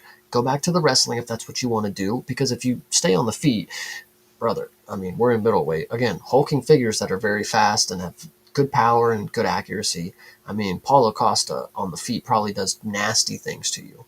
But I need you to use the threat that you have on the feet now, get back to the wrestling, choke some people out, because that's really what it comes down to. I mean, when you look at the champion of this division, that's all he's going to do is just chase you down and maul you. And like, if you can't get back to the wrestling and make sure that's your primary aspect while also, keeping a threat on the feet, you're not going to get very far, Bo. And Vieira is just one more step up the ladder, but you just lost your last performance. So let's get some more stuff going before we start riding the hype train again. True. I can definitely feel that. Consistency is key, and I absolutely acknowledge that. So fair enough on that, but fair enough that this was a very clean walk-off head kick knockout for Bo Nickel. So very happy for him with that. And yeah, just to touch on what you had referenced with his post-fight, yeah, flipping off the audience and then getting snippy in the Octagon interview saying, "Love me or hate me, pick one," and then immediately saying, "Yeah, well, if you love me or you hate me, it's great either way." It's just like, um, you kind of kneecapped yourself with that. It was very strange. I thought it wasn't I didn't think it was as cringe as a lot of people do. I see, Beeb saying Well, disgustingly cringe, you but didn't talk about the cringe part which was what? where he was like, I know we're on Oh, television, the so I can't cuss, but frick you, mother frickers. frick you, mother frickers. Yes, okay, that actually was. I'll give you that. He should have just curse, bro. Like, what? Yeah, Are you kidding me? Charles Radke needs to show him how it's done. Legit, bro. Yo, seriously, he needs to go to the Charles Radke School of Swearing. That is true. Definitely. But yeah, so whatever, fair enough. I did think it was funny that he, says one thing and then immediately kneecaps himself. But I guess as he had kind of said it, it's funny though because he's saying, "Oh, I love it.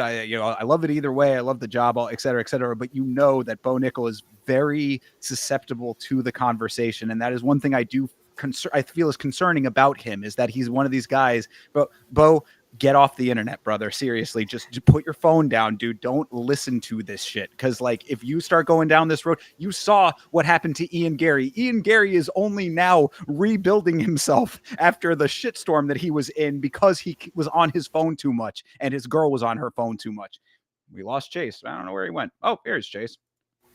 There he is. In- Hello. Interesting. All right, we made it back. Sorry about that. All good. I was just, you didn't miss anything. I was just saying that, Bo Nickel could be in the same boat that It's Ian Ian Gary Gary. is. Yeah. And, with his girlfriend, his wife or whatever as well, that adds a whole nother layer to it. Not Bo Nickel, Ian Gary, of course. But anyway, Bo Nickel, great win. Stay offline. You'll be fine. Well, I actually think there's one more thing I'll add to that before we move on, is because I Yes. think you bring up a good point. Even in his most spectacular win to this date, I mean, he gets a head kick KO. I mean, we should have been, shooting rockets off to Mars or something at this point. Like, that's lottery ticket esque, things going on. And then he gets out there and he shows his insecurity and how much his ego plays into it. It's like, you guys think that I suck? No way, I'm too good. And then the next fight, we're going to be like, dude, you could totally fucking knock out Drekus, dude. You could totally stand with him, dude. And then he goes out there and gets mauled, so he definitely is somebody where if you keep an eye on the narrative, you might be able to see how he's going to fight, because he's going to go out here and tell you, people keep saying I can't do this. I'm going to show you guys. We said he couldn't strike. He's just a wrestler. Now he knocks out Vieira. Now he's going to think he's the fucking shit at striking. Like, he's going to go out here and Brendan Allen is going to have to show him what the fuck is up. I mean, that's just how it's going to have to go. So. Very true. I mean, yeah, definitely that. And also, the other thing too that's kind of funny about like the way that the perception is, if you think about this, Quillen Salkeld just had a very similar knockout that was like world electrifying. This was one of those ones that's highlight. I put it on knockout of the year potential list. Keep posted and make sure that y'all tune in for our year-end wrap-up coming next month. Of course, big show for this podcast, but you'll hear all of them that are on there. Didn't cross my mind to even put this on here. I probably should. Maybe I will after this show. But my point in saying that is that, like, when you have the atmosphere that surrounds a Bo Nickel, something like that does not necessarily get the praise that it might have gotten from a different fighter. You know what I mean? And like you said, he goes in there and almost immediately takes his own hype away by now changing the narrative to this weird kind of, cringy sort of halfway. Victim blaming, That's what you're exactly right. You're totally right. So it's like, Bo, you do yourself no favors with these things. You should really, if Bo Nickel really wanted to make a statement, he should have pulled a fucking Tommy from Warrior and walked the fuck out the cage, That would have been fire. Yeah, no, I agree. It's not some. I assume everybody in their lead up, they have that thought process. What am I going to say if I win? What's going to be what I say? And Bo Nickel sat for months thinking, I'm going to tell them all that they don't know me. They don't know Bo. They think they know, but they don't know Bo. Whatever you want to say. Sitting there in his phone, getting things ready. He's got a little thing that he's got written down. He's I'm going to tell him, I'm showing everybody. It's like, dude, come on, man. Like, and there was 15 other worse ways that he was potentially going to do it. This is just the one that he found acceptable to say, and it was awful as well. So Yeah. So whatever. I look, nice knockout, great knockout. I thought that this was possibly one of the better Bo Nickel performances that we've seen, especially in the strike. I thought his feints looked really nice in this fight too. I mean, like there were a lot of like technical aspects to the striking that I thought was very impressive here. Take that, run with that, leave the rest to the side, Bo. Take that, make that the forward, the go forward. Beeb actually is cooking. Yeah, if he would have said something really, really good, like, I'm not surprised, motherfuckers, that would have been really good. But no, he of course had to take away the hype that he could have had Yeah. and be cringe. So that's what I'm saying, though. It's like just let it settle now. Like let it be a highlight. We're gonna come into the next fight. That'll be on your pre-fight package. Everybody's gonna see that. They're gonna remember. We'll bring it up on the year-end wrap-up. Just let that be the narrative. Yeah, 100%. All right. So before we get into the next fight, this was the point in the evening where a little brawl broke out in the crowd, Chase. You hear about Dylan Dennis getting into a little bit of a scuffle with some fellas from Dagestan. I did hear about this. I did see the videos. I wasn't able to. Unfortunately, the videos that we got to see, and maybe I'm just not able to pinpoint, fight sequences when there's 30,000 people surrounding them.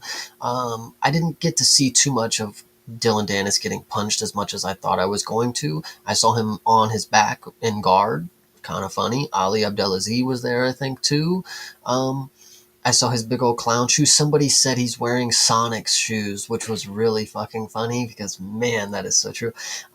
But the fact that it was John Pork was also in the encounter. It adds to the mysticism of him. He's everywhere that you think he's not. He turned that hat backwards and he went in for his sucker punches on Dalen Dennis. Some people. And by some people, the one person in particular that I think is funny to mention. So if you remember the Zach Pauga dude, he made a comment about the sucker punch, like, I know it's Dylan Dennis, but we should have, if you want to be a man about it, he was having that whole debate, but it was just kind of funny. So stupid in-house event. In-house extracurriculars going on in the arena. So shout out to Dylan Dennis for always being a spectacle, I guess. Yeah, for anybody who doesn't know what we're talking about here, Dylan Dennis apparently was down on the floor of this event. He was hopping around, from seat to seat, different sections. He was, in one section with a couple of people. He moved over to a different one. He was trying to kind of navigate to get around to some people that he wanted to instigate some, arguments with and this and that. Apparently went over to the Dagestani constituency and had some choice words about their religion. He also apparently showed an AI video that I won't necessarily describe, but it was. I don't know about this. You're gonna have to describe Okay, it. I'll describe it. It was apparently it was an AI video, I believe, of Islam and Ali Abdelaziz kissing each other. Classic. Yes, and actually, the AI in it, pretty good AI, I have to say. It looked believable in a way that would be offensive. I can certainly understand the offense there. But the point is that Dennis, from all accounts that I have seen at the very least, was the aggressor in this situation. That being said, the Dagestanis rolled out 10 deep to jump this guy. So make of that what you will, because it's like, yes, is Dylan Dennis an asshole? We know that absolutely he is. He is a blemish on this sport as far as I am concerned, and not even in a way that's like entertaining / bad. I think he's a net negative personally, but that's my personal opinion. You can feel however you want about that. That being said, though, 10-on-1 or 10-on-3 or whatever it ended up being, that's also not a great look to me. So I think that there's a little bit of fault to go around here. Either way, Dylan gets kicked out. The Dagestanis get kicked out. John Pork, as you mentioned, one of those Dagestanis in there throwing hands. Dylan Dennis gets banned from UFC events going forward, and also apparently had put down an $80,000 bet on Jack Della Maddalena to win. So Dylan Dennis took a lot of L's that evening.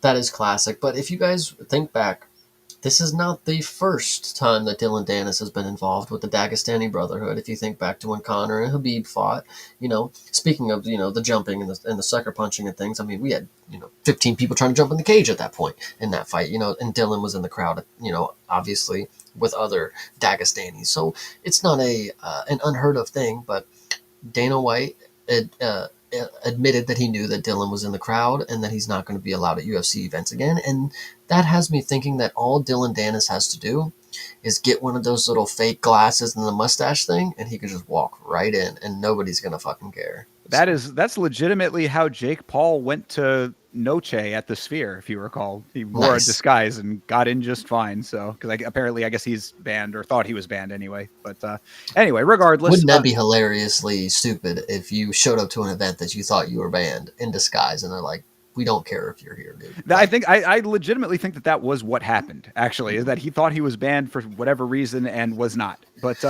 regardless, yeah, Dylan Dennis, yet like you said, this is a long history with him and the Dagestanis. But L's taken on his side, and I guess that's really the end of the story. What else is there to say? There was actually, I will say this though, and if we do have the time, I have a very busy week for the rest of this week. But if there is time, we did get a request to do a little extra stream of watching some of the footage of it and maybe reacting to it. So if there is time sometime this week, perhaps we might do something like that. But no there, promises on that. since we want to talk about the crowd and what they were doing, there was actually another fight in the crowd. This was Oh, up in the higher levels, and you know, there was just one part of it that I wanted to talk about because I thought about this guy and I'm like, let's be better. So there was a fight going on in the crowd, and there was a bunch of people trying to break it up. And then one dude from the fucking back comes up and just starts hitting the people that are like trying to break up. It's like, this is not your moment to feel involved. Like if you see a scuffle happening, don't let the peer pressure get to you. You don't need to go run in and punch people who you think are involved. Like, I'm watching the clip and I'm like, why did that dude start getting punched? Like he was just like moving his nachos like, and then he starts getting, what are you doing? Like, can we not be animals in the fucking crowd? Like, come on. do you remember when we were watching KO and there was the scene where he's in the nightclub and then he just like started fighting with one random guy as he was going up the stairs? Yeah. That's what this sounds like. Yeah. It was pretty wild, whatever, Well, that's New York for you, I guess. true facts. Yeah.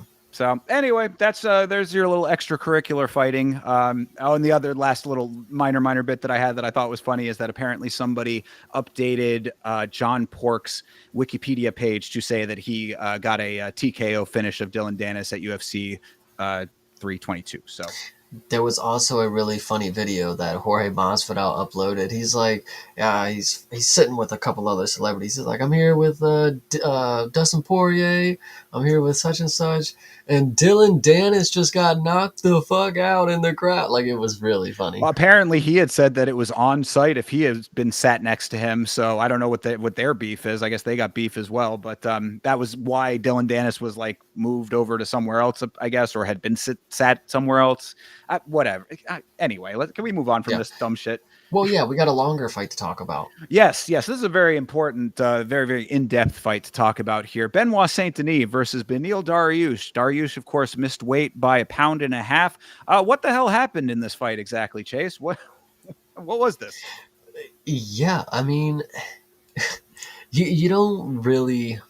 Sometimes you see strikes that hit people's heads, and you just look at it and you're like, how could that have. I've seen people eat flush shots to the face. I've even seen that particular fighter eat flush shots to the face. But the one on the top of his head is just like lights out. He falls face forward, like folds like a lawn chair. And it's unfortunate because BSD is the type of dude who we know a war is coming if he gets it. And Benil is just unable to give a war at this point. I mean, you literally saw an old man deteriorate. At like in this fight, it started out. Obviously we got some dirty boxing instantly. Like, these dudes went head to head and they got in the clinch and they were just throwing some. If you remember the Don Fry clip versus the big old Hung Asian Man guy, Choi. this is what this looked like for 16 seconds because that they were into it. And then BSD lands a shot on the top of Dariush's head. Dariush's face down. The way that he fell was kind of like Justin Gaethje against Max Holloway. He just falls straight on his face and slides forward. The funniest part about it is that Beneil wakes up and is flustered. He's mad about the stoppage. It's like, dude, I know you don't know. Calm yourself. You Right. have been unalived basically in the cage. Like, holy shit. Yeah, Crazy. no, I mean, It's hard to say that it was that level of engagement, though. Again, this is a 16-second fight we're talking about here. Beneil landed 2 calf kicks. BSD clocks him with a left hook to the ear. Beneil goes exactly like you said. Some people take hard shots to the face. Some people's faces take hard shots from the mat.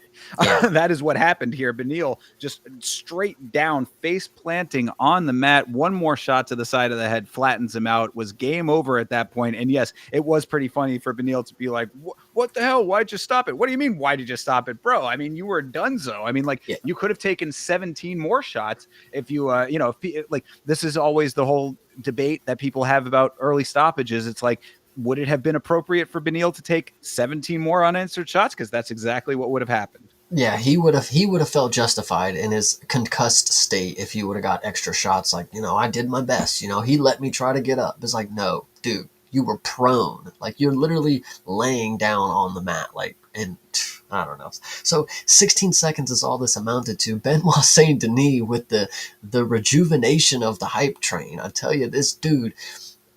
You want to talk about what Moicano did to him in one round? The thing that I will hang my hat on and say is like, he wanted to continue fighting, guys. Let's not overcompensate what Renato did. He did do the work, and I do appreciate that performance. That was crazy, but Benoit wanted to he wanted to continue going. He is a dog, and and Beneil is just, this is one of those MMA triangle things. It's like Renato can beat BSD, Renato can lose to Beneil, but BSD can just murder Beneil in 2 seconds.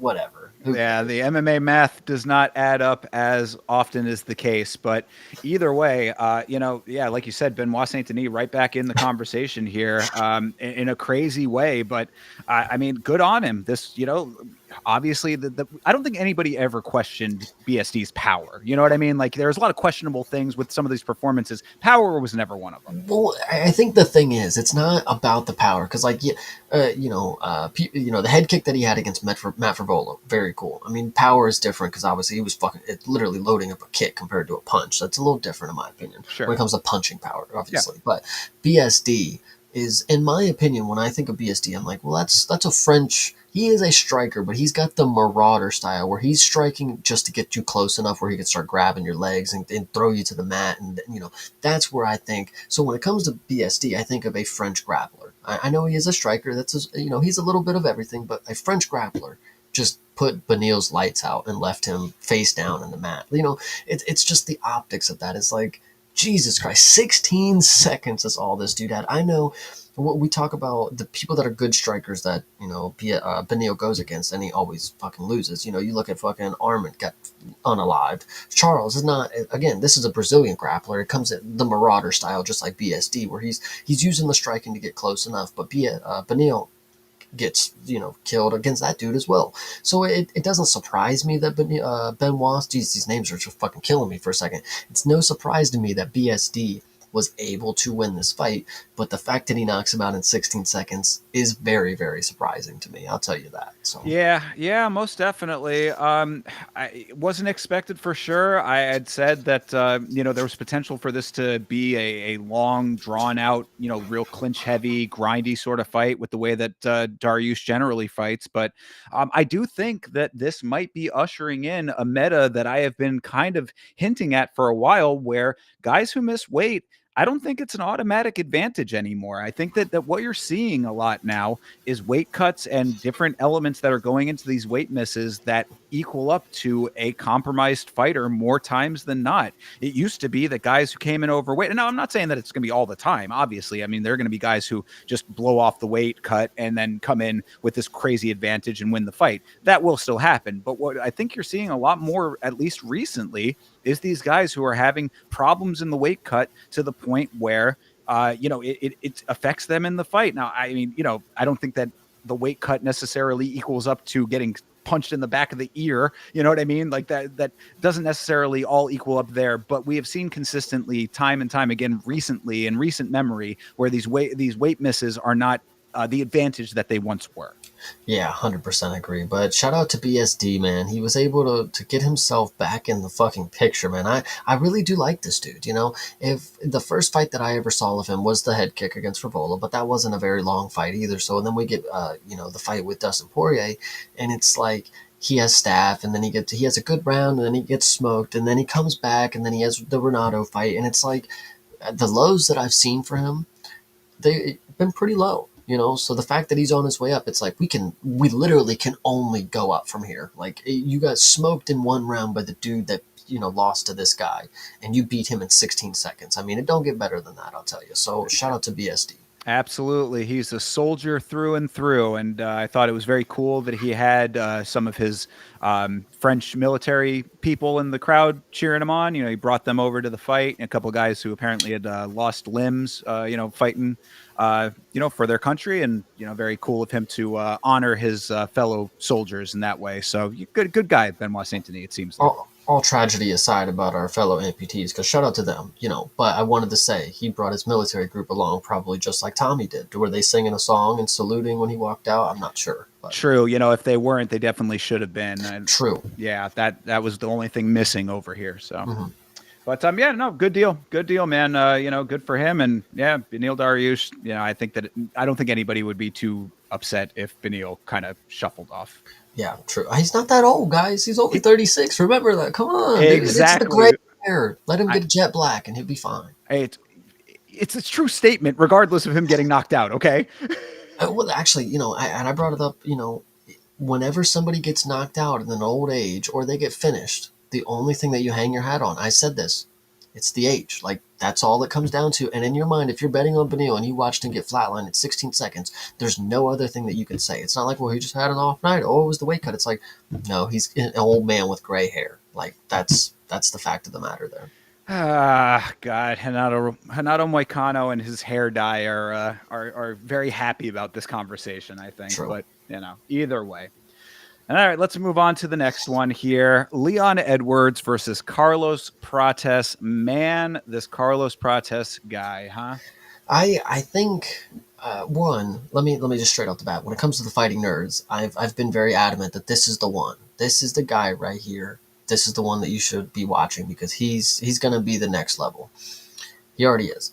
When it came to this fight, I'm sure there's a lot of people out there who would hang their hat on saying Leon Edwards has never been finished on the feet. He's that good. He can take anybody anywhere to any, whatever you want to get. And he finished Usman in the 5th round, whatever you want to say. And he took, and in the rematch, he did very, very good. But when you have somebody like Carlos Prates, who is just a fucking Chad, I mean, you can see the different mindsets in this fight. And I think this is what's so key. You have a fighter who clearly is using the score set to their advantage. He gets the back and then he just peppers in shots because he knows the judging they literally have to record that. Like, that has to be strikes. Those are tallied up. He has taken his back. Now he's got control time. He gets a takedown. Carlos Prates is one of these dudes that knows you're not going to finish me in this position. Once we get back to the feet, you're screwed, and the judges are not going to be able to save you. And it's just absolutely perfect that it happens to somebody that we don't necessarily like too much. I mean, I'm going to say but Leon Edwards getting knocked out is probably one of the greater hate watches that I've seen. Comes up close to the Bo Nickel one against RDR, but he redeemed himself. This one right here, shout out Carlos Prates, man. Jesus fucking Christ. Well, obviously he is the man. I don't think that there is any denying that. What I did not expect is to see Carlos Prates turning into Kevin Holland before our very eyes with all of this jaw wagging he was doing in this fight. That I was not, I'm not a fan of it. I don't like it. I say, and I even said it on the watch along. I was like, look, it is visually, yes, it's very entertaining to see Leon hanging off of his back and Carlos Prates making a face at the camera like, yep, I'm just as bored with this as you guys are, that type of thing. Yeah, it was entertaining. But what I had said in the moment, I was like, okay, but you need to win this fight now. Then he went out and did it, though. So I was like, all right. I mean, what else can I say then? As I said, I'm not a super big fan of that aspect of this fight. That said, though, I mean, really, I think that he did almost everything right. He allowed Leon to do the things that Leon was going to do anyway. Leon was out there trying to throw the punches. He was kicking low. I was like, you're doing the right thing, start taking the legs out of him a little bit. Leon goes into the clinch. He's like, he wasn't having it or whatever, but like still he went through the motions because he had to do it. Leon gets his back. He's sitting there waiting for that to stop. I mean, it was like all of the things that Leon was trying to do. Prates was flowing with it. He might have been talking at him. He might have not been happy about it. I also want to mention that Keith Peterson broke up the clinch very quickly. I was curious if that was to do with all of the talking, because I don't know if that influenced it at all. If it did, that should not have happened. But again, that's a little bit of a side point. Either way, my point with Carlos Prates is that he went with what he was given in a way that was very appropriate for the fight he was fighting, got the moment that he was looking for, finished the fight with it. Can't be mad at it.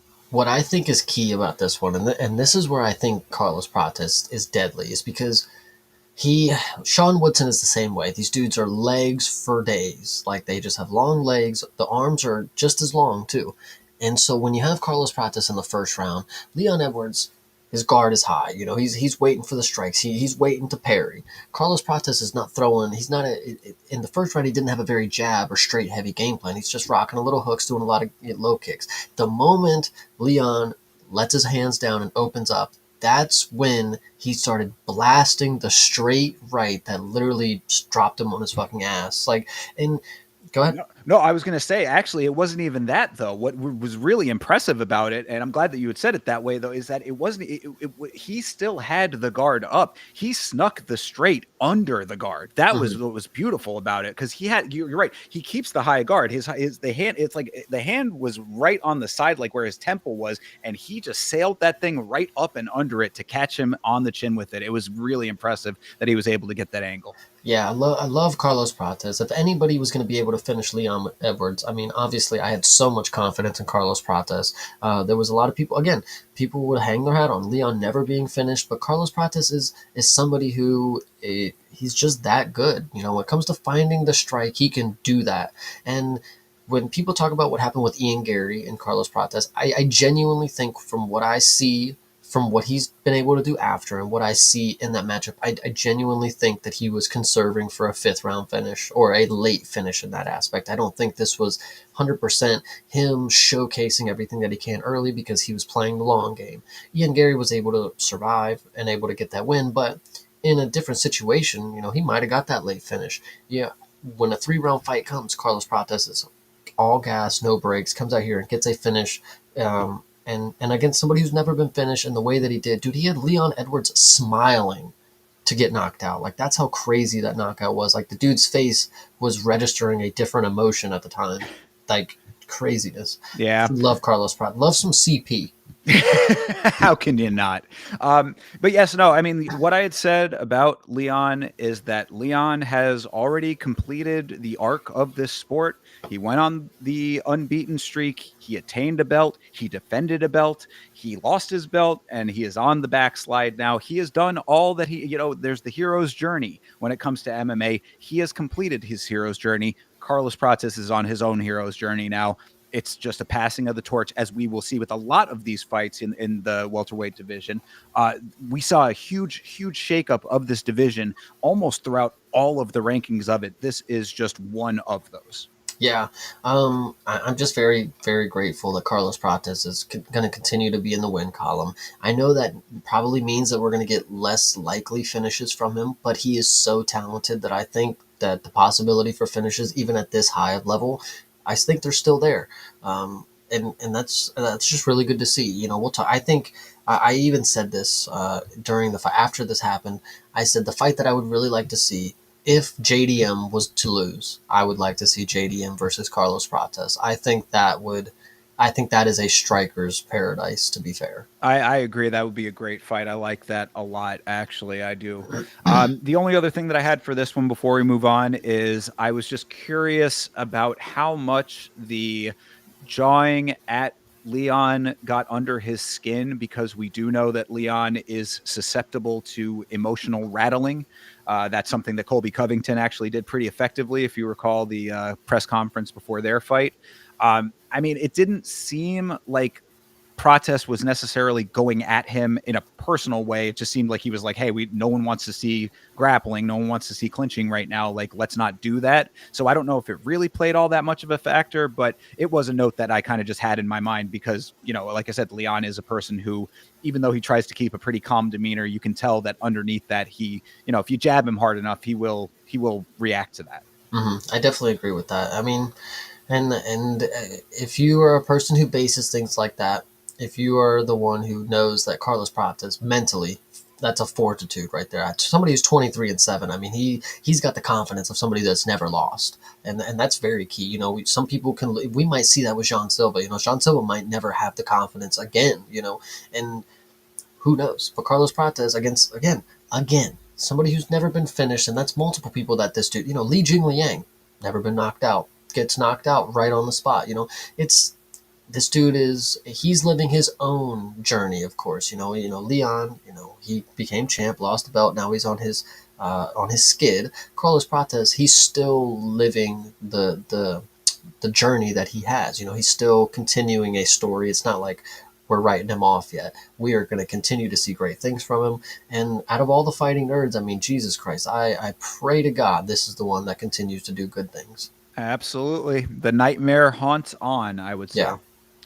All right. Well, if Leon Edwards in defeat did the things that you expected him to do, I think that this person coming up did not. And this was an interesting element of all of this. This is Sean Brady versus Michael Morales.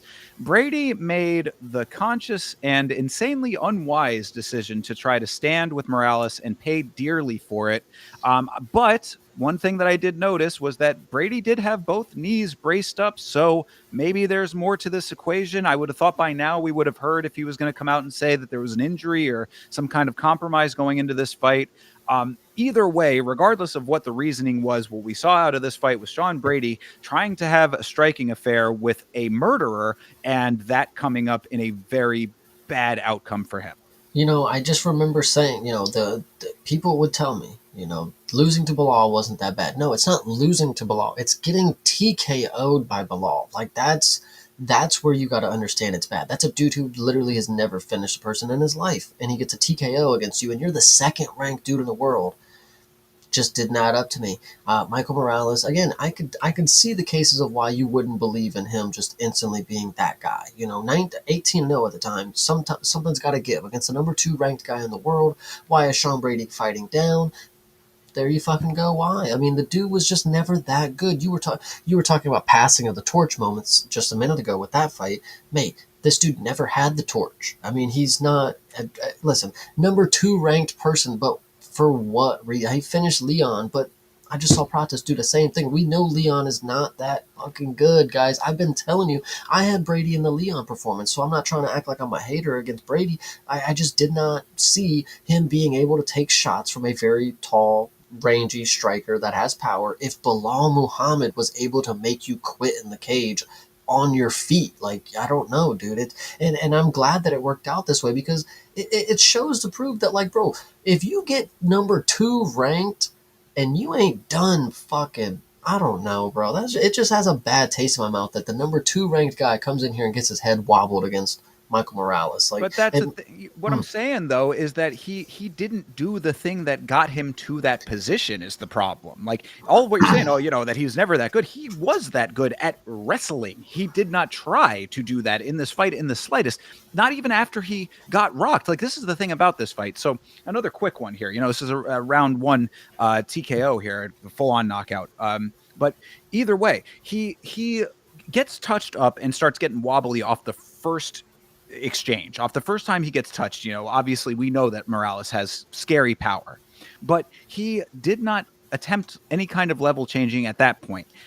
Morales continues to be calm, waiting for the next round of it, gets it, and then still no panic shooting, no anything. I was like, dude, what are you waiting for to do the thing that everyone knows that you are good at? Like he just abandoned plan A without there being any reason to abandon plan A. He never tried to enact plan A. I said this, and I've been, it goes back to the Contender Series with our guy Martin Eddy, and then the Chilean guy that trains with Brandon Moreno the next week. These South American guys that have these padded records that you question who they beat, how they got 18-0, 17-1, 16-0, things like that. You could keep questioning all you want, but you better just start believing that these guys are special. Because, I don't know if it's just the talent level is just elevated when it comes to South America compared to, when you look at a regional guy and he's 10-0 and he's been in these promotions that you've never heard of, but it's like somewhere, in a region that's not as talented, I guess, as, Latin America. I don't know. Um, I Go mean, ahead. I don't like. Sure, I guess. I mean, like you can chalk up whatever you want to apply to Morales as to why he is great. Those things are all probably very true based on what we have been seeing out of him. But again, I all the emphasis that I am placing on this fight was Sean Brady not doing the one thing that he is known for and known to be good at. It's very similar to the Aaron Blanchfield fight we were just talking about, where Aaron Blanchfield was standing with Tracy Cortez, and it was like, why are you doing that? Now she made it to the second round in order to change course. Sean Brady did not have that luxury. So you would have thought that a guy who's second in the world, who has the fight IQ, theoretically at least, to know that he is getting touched. Again, after the first time that he was already wobbly off of the initial exchange, I would have thought that that would have been straight to the body. Get yourself those hands around the waist, start getting on, pushing up against the cage, getting the single leg going, anything to try to change the course of this thing. No, he steps back. He tries to readjust himself and then goes right back to striking. I was floored by what I was seeing. I was very, very perplexed by why he had this game plan. But again, we did see both knees braced up. Maybe there was something going on behind the scenes. Maybe there'll be some information coming out this week as to why he didn't want to wrestle in this fight. But either way, if that is your one thing that you're good at, knowing what Michael Morales is capable of, what he has done to all of his previous opponents, you come on, the guy is undefeated for a reason here. It goes back to what you were just saying. So it's like, you got to know that he is dangerous. This guy is powerful. He's scary powerful. Plus, even if you had initiated the wrestling, you still might have had problems with him. You'll never know. But like, you could have at least gotten to the potential for something better for yourself if you had tried. Yeah, I think the last thing that I have to say about this, because of course it was a quick one, and Michael Morales did exactly what he needed to do, and that's exactly why I think it is perfect for me to go ahead and give me my Ecuadorian flag. Had it queued up and everything. I had it queued Hey, up, obviously. So Michael beautiful. Morales added to the collection because at 19-0, this dude is a force to be reckoned with. But I will keep the consistency and say the same thing that I said about Shara and about Rafael Estevam. When you are undefeated, there is a target on your back. The official loss is going to come in your mixed martial arts career. When will it be? Is the question. And every day that you take a fight, that is the potential for your first loss to hit you the hardest is going to be there. So what's going to be next for Michael Morales after the loss is what I'm more concerned about. But if he just never loses, I mean, it's not gonna. Don't think that's possible. Just saying. So Well, and I mean, if Dana is a man of his word on this one, then his loss very well could be to the new champion, because mhm. this apparently was supposed to be a title eliminator. So we'll see if that ends up sticking, if that is the case. But it would be an interesting fight to see him be the first defense for Islam Makhachev. I somehow doubt that that's actually going to be the case, but that was what this fight was built at as anyway. Yeah, 100%. Last thing I'll say is Sean Brady. If having cool tattoos meant you could be the champ, maybe.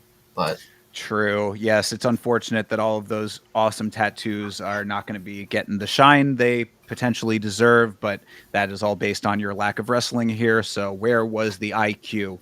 yeah, The only other things I had was that I thought that Michael Morales' composure was amazing, being that this was for the number 2 rank in the world. Madison Square Garden, this guy looked like he was cool as a cucumber in there, hands down by his belly button at times. Like he just was not phased by anything that was coming his way. So shout out to him for that level of confidence. And I was very happy that he dedicated this win to his mama, who was out there in the crowd. Love to see it. hell yeah. All right. Well, that takes us to the co-main event of the evening. This is Valentina Shevchenko versus Zhang Weilei for the women's flyweight title. What can you say about this one? This was a pretty solid shutout for Valentina, slightly unexpected as far as I was concerned, because I saw what Zhang Weilei was able to do against Tatiana Suarez, being a much taller and theoretically more powerful wrestler than she was. She was able to handle that pretty well, but Valentina was having none of that. Yeah, this one. I mean, I picked Whaley. I'm a big fan of Shevchenko and Whaley, of course, but I had to pick Whaley because you do have to pick somebody in this, and I did think I was expecting more from Whaley. And like I said, I thought in the point of her career, she is more youthful. She has more physicality. She has more of all of these attributes that I would say make a champion.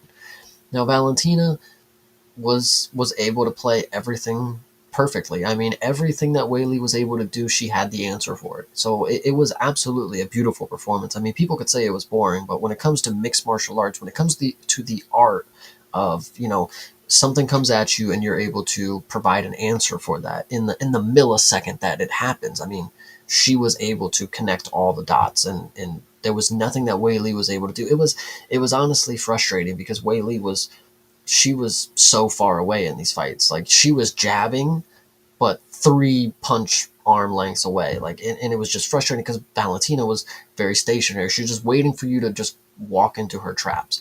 And Whaley seemed a little unwilling to do that at times because she was getting, it was working. Valentina was cooking her on the feet. And then with the wrestling, I mean, she was able to just do everything that Whaley couldn't. And uh, whether it did appear to be the size, it appeared to be the weight, and she was just able to do everything that Whaley normally could do against women her size or similar, and this was just unfortunate. The one thing that I will say about her post fight speech, which I thought was pretty cool, you know, everybody out there who rooted for me, don't worry, I'm okay. I'm happy. Like, I'm like, man, fucking shout out Wei Lee, man. She's always bringing the positivity, so love Yeah, to see it. she's a lovely young lady. She's always very positive. I think she's a great asset to this sport, and she is a legend of this sport, really, just Hmm. like Valentina Shevchenko is. Valentina looked huge compared to her, so yes, I do think that the size was a big factor in this. And a lot of the notes that I have for this fight are applicable to the main event as well. But the biggest one that I would say here is that when the takedown threat is that real, which it was real, as you saw in this fight, the striking instantly becomes way more timid by its own very nature. You if you're worried about getting taken down every time that you enter for striking, you're just not going to be as effective of a striker. It's just a natural thing. So what are the options at that point? Jean can't close the distance because of the takedowns. She can't fast shuffle because Val is too nice with her own striking, and the knees were there for her too. I mean, like Val was just locked in as she always is. So what adjustments really could be made by round 4? You know what I'm saying? Hmm. Like that, it's you have 3 rounds ahead of that are all very much not going how you want them to go, and you don't see a solid entry point for anything that could be offense for you. It almost becomes a foregone conclusion by then. It feels very hard to think that even with the positivity that she showed after the fight, that there wasn't some element of Whaley that was broken by midway through this fight, I would say. I think another key thing that I have to say about this, and I don't know if I'm incorrect to make this assessment, but when it came to the coaching from Zhang Wei Li's side, she had an American coach speaking English to her. I don't think I've ever seen that for her. I don't know where happened to our Chinese coaches. I thought that was where we had been. I got this random coach who's just yapping. He's actually telling her just like shit things in the corner. Like, he's not. I didn't hear anything that made me think like, all right, Whaley's got the now she can go. She did the same thing every time, and all he did was just boost her confidence. Like, all right, we'll get back in there. It wasn't a good round, but we're gonna go ahead and we're gonna. And then when the fifth round came, he's just like, all right, I mean, you know what it is. You're gonna go out here and just try to, get to the grappling and try to get a finish. And it's like, dude, I don't know. My opinion, if it would have been an old Chinese man and I couldn't understand what he was saying, I would have believed like he's giving her the fucking sauce right now. He knows that she's gonna go out here and finish. But now that it's just like some Eric Nixick ripoff, because that's what it was. Like, I was like, is that Eric? Like, who is this dude? And he's just, I don't know, dude. It really kind of made me mad because when we go into this next fight, I'll talk about the coaching corner between 4 and 5 for that one Oh as yeah. well. So I don't know. I think the coaching, I think Zhang Wei Li maybe did something different with a coach here. I don't know. That's my opinion. I didn't pick up on it. I'd have to go back and double check all of that aspect of things. But really, I mean, coaching or otherwise, like, what was the actual answer here? You know what I mean? Yeah. Like, there's only so much that you could say when Valentina. Again, I like this was one of those hard ones when because it's like Valentina. The level of athleticism that she brings to every fight. She is a person who lives the martial arts lifestyle. She said it in her own post fight speech. That it's not a job to her, it's a lifestyle to her. She exemplifies that every day of her life and in her fights. So she comes in with the athleticism. zero energy expenditure through half of this. Every time that they would stand up at the end of the round, she popped right back to her feet and marched over to her corner like nothing had happened. She could have gone 5 more rounds if she needed to. So she's doing everything correctly. The striking is there, as you had said. The takedowns are there.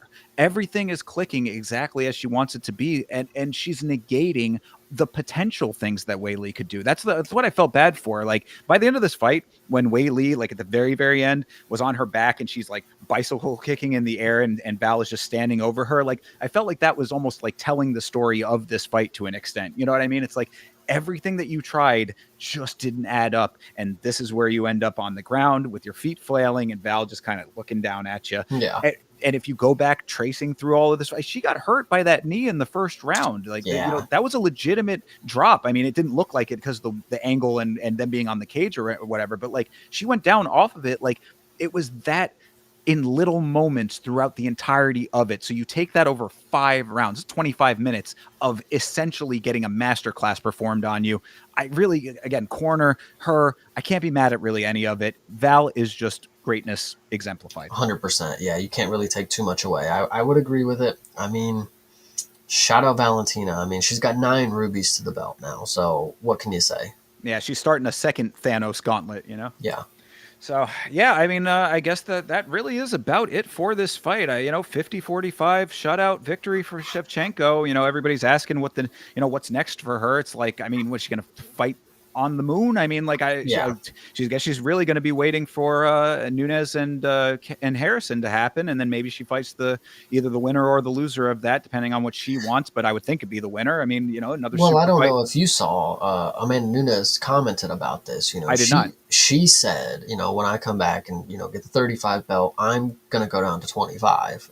So Okay, well then there you go. Let Val have that, and after that, I mean, there's just not much left for her to do. She's in that rarefied air where she has done everything that she needs to do in this sport. Like, what do you do? if you make Wei Li look easy, we don't have any other options. We have literally no other person that's gonna make it even close, in my opinion. So just let her I mean, she should be doing what Volkanovski's doing right now, is fucking resting with the belt. It's like, why haven't we found an opponent for him? It would make more sense if it was like Shevchenko. It's like, well, we don't have anybody that's even worthy. Like, we keep trying to show you that these are the contenders, but they keep falling short. Jasmine Druzevicius. We keep trying to throw them in there so we can get new contender, but they can't show you. So we had to get Wei Li from another class, and even then, she got sparked for 5 rounds. So what do we have? Honorary, just give her a date and let her just walk out and just wave and be like, I won. I did it. Yeah, legitimate, really, seriously. She could have a send off the same way that they sent off Mighty Mouse in one championship, where it's just lay the belt down, induct her immediately into the Hall of Fame. It sounds crazy to think that would be an appropriate thing, but when you do what Valentina has done in this sport, it really does track. Yeah, 100%. Well, there you have it. That leads us into the main event of this card here. This was Jack Della Maddalena versus Islam Makhachev for the welterweight world championship. Islam Makhachev doing essentially what we had predicted him to do, Chase. It was one of those ones that, like, I didn't necessarily see this going exactly how it played out, because shout out to Tommy Tohold from MMA On Point. I listened to their breakdown of this very briefly, and what he had said was that, Islam is generally a more exciting fighter than what this fight was. So I can understand people who thought that this was a little bit of a snoozer, but it does not take away from the fact that Islam Makhachev is the GOAT. He is that thing. He is the man. So, I mean, love it or hate it. And I understand the people who hated it, but this is what you get from Islam Makhachev. You get greatness, you get dominance, you get a double champ. Yeah, I definitely agree. It was impressive to me how strong Islam was, and like going up a weight class. I even said it. It's like, if you're rooting for JDM and your idea of hope is that when JDM is completely lying on his back as if he was with Bilal and he was able to explode back to his feet, you are in the wrong thought process of how he's going to win this fight. Because Islam, if he gets on top of him, which he did, he's not getting up. I mean, he tried to explode up many different times, and Islam literally just forced him back to the ground. Like, it was it was comically easy, it seemed like, for Islam. Like, I like Jack Della Maddalena because in the nature of the underdog, when you get to round 5 and you see his face and you see just like, you see how much it hurts him, you know.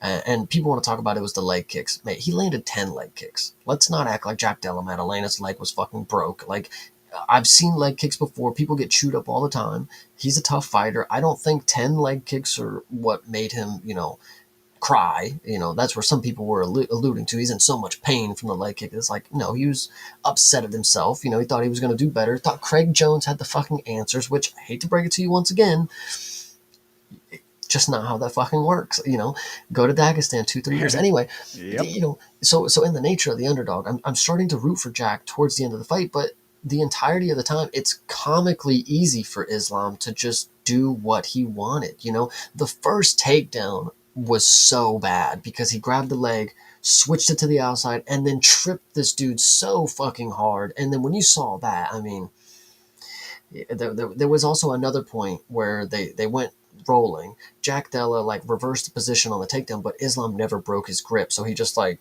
rolled with him and then just like manhandled him back to the mat. That's the one. That was, to your point about the strength of Islam. That's why I had in the notes. I said it's not the grappling of Islam; it's the strength plus Yeah. the grappling. Because that the maneuver you were talking about there, he essentially, we were talking about this on the watch along. Both me and Vitz just like, you know, jaws on the ground. It's like you see him take him from his like the top of him and essentially suck him underneath him. Like, you know, it's like he like absorbed him to the position that he wanted. He was able to maneuver him to wherever he wanted him to go. That's why it was pretty amazing to me that Islam was not able to finish this fight, considering the amount of control that he had. But besides the point, I suppose. Jack is decent at grappling, at least when it comes to not getting submitted grappling. Like, that's what I mean. You know, he was taught the correct way to defend the positions, which, fair to him. He was not taught the correct way how to get up out of these positions. One, because we don't necessarily have that answer yet. This dude is too strong, too good at wrestling. He can keep you where he wants you. Um, uh, it was just a very great performance all around for Islam. Going into the 5th round, you had the coach from Jack Della, you know, wipe that look off your face. You know, you can end this fight in one shot. Go out there, give him that one shot. You know, I actually kind of respect, I'm like, oh, this is a coach. Like, this is the Leon moment. Like, this is what you need from a coach. You know, at your worst moment, you got one round left. Give him all he needs to you know, to have some sort of hope. And he did have that hope, and it was instantly shut down again by getting, you know, I don't know. It was unfortunately easy for Islam, it seemed. Jack Della, uh, oh, Sorry. yeah, Jack Della, unfortunately did not make this one the fight that I thought it was going to be. I'll give him this. He did better than DDP against Hamzat. He at least was, you know, attempting. You could see in his face that he was trying. He wasn't just accepting that Hamzat's on my back or Islam's on my back, whatever you want to say. Like, he was genuinely showing frustration in his face because he was trying so hard. So I'll give him at least credit there. He tried. So Well, I mean, you know, this again, the note from the co-main event really does stand here as well, is that when the takedown threat is that real, the striking is inherently going to suffer. Jack started this fight first round, came out pretty hot. Started with a couple of pretty strong shots. Islam evaded all of them, but he was at least attempting them. One takedown changed the tides of this fight for the entirety of the rest. He systematically broke Jack Della Maddalena down. And what I had said about Jack coming into this fight was I had said, you know, Jack is a person who I did not think would give up on himself. We had seen him come back from heavy adversity in previous fights, pull a victory out somehow, some way, got him to this champion position. This fight, it was again very hard to think that he was not broken, especially going into that 5th round, as you had mentioned, where his coach is telling him to wipe that look off of his face. The reason that he was telling him that was because he had a fucking look on his face like he did not want to be in this fight anymore. He wanted to be anywhere but here after everything that he had gone through. Now, his coach was not wrong. Exactly like you had said, that was the right advice. Where was the striking at the beginning of every one of these rounds? Jack was so timid after that first takedown to let his hands go because he knew it was a foregone conclusion. So it almost became a self-fulfilling prophecy. When you don't let your hands go because you're so worried about the takedown will come anyway. Yeah. I think it's unfortunate that he had the look of that on his face because when I compare it to what DDP was able to do, he at least knew that as long as I look happy, people can make it seem like I'm not having the worst time of my life. Obviously getting ragdolled for 25 minutes is not fun, but if I get up and I cheer and I'm happy, then like who can tell me anything? DDP at least had that thought process. Jack Della, too expressive for his own good. I mean, dude, we know you really did not like this fight, and that's going forward, people are going to say that. And Jack Della is going to be one of those dudes that actually has a massive comeback performance where he finishes a dude when people are going to be like, dude, he was fucking crying against Islam. Why would I bet on him? And then he goes out here and smokes this next guy. So I think it's possible. Islam is just that fucking good that he, and we talk about what shakeups happened in this division. Mate, Ian Gary was my option to go ahead and get this belt here soon. I hate to change everybody's plans. Islam's going to hold this shit for a while. Ian Gary, Prates, Michael Morales, Brady, Bilal, Leon, just hang up your hats. Hang them up now because what's really going to happen is, and people hate that I'm going to be real about this. This is what's going to happen. Kamaru Usman is going to call for his title shot.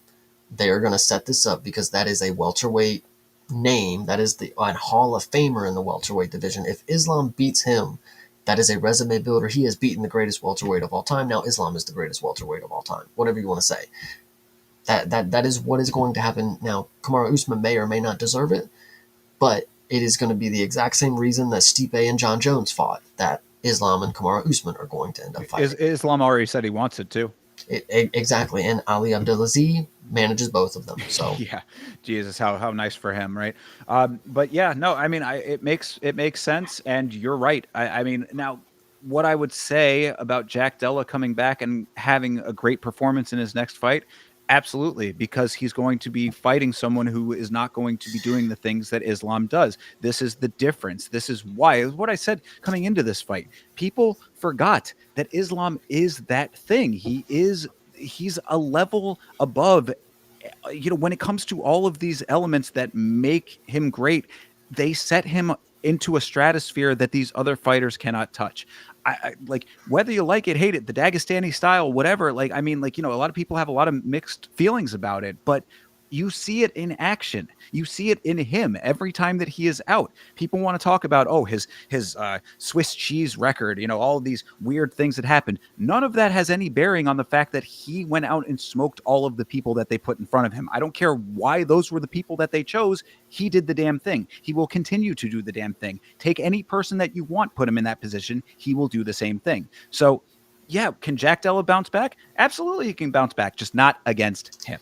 I think what's funny about Islam too, and hopefully the chat gets a kick out of this because I think it really rings true. Islam, when it comes to his loss, and this is a funny meme in the community, I don't know if you're aware, is that Pantoja is the one that knocked out Islam because Brendan Schaub said that randomly. He's like, Oh, oh, is that Pantoja that knocked him out? Something like that. But it's funny because that meme in itself is like, oh yeah, he got knocked out by Pantoja, big whoop. It kind of just like makes the one loss that he has not even matter because it's kind of a joke. Like we don't even know who actually did it. We just say it's Pantoja that did it because that dude's an idiot and said Pantoja as a flyweight was going to knocked out Islam. But it makes him basically he's undefeated to me. I've never seen this dude lose. I don't care if that dude if Pantoja really did drop him. The ref stepped in early. Whatever you want to say. I mean, it doesn't matter to me. This dude's a fucking killer. 28-1, 13 fight win streak, whatever it is now. I mean, this dude's insane in the yeah, oh, membrane. and I love that's even something that anybody would try to like hang an argument on anyway. One loss one time. Any other fighter under those circumstances, it's like, damn, he only lost one time. But no, it's because it's Islam and it's Dagestan and all of those things. Like, and if he didn't have that, he would be undefeated. That's why that's the conversation. Mm-hmm. It like, yeah, okay, MMA people lose. He is above great. That was a long time ago. There's been a long list of things that have happened between them and now. Then and now. You see what is happening now. You see what the reality of the boots on the ground are right now. You cannot tell me otherwise. So what I always say, I go with what is working until it stops working. Islam has what is working and will continue to have that. So, with the context that Islam called out Kamaru Usman thinks that he should rightfully get the shot as well.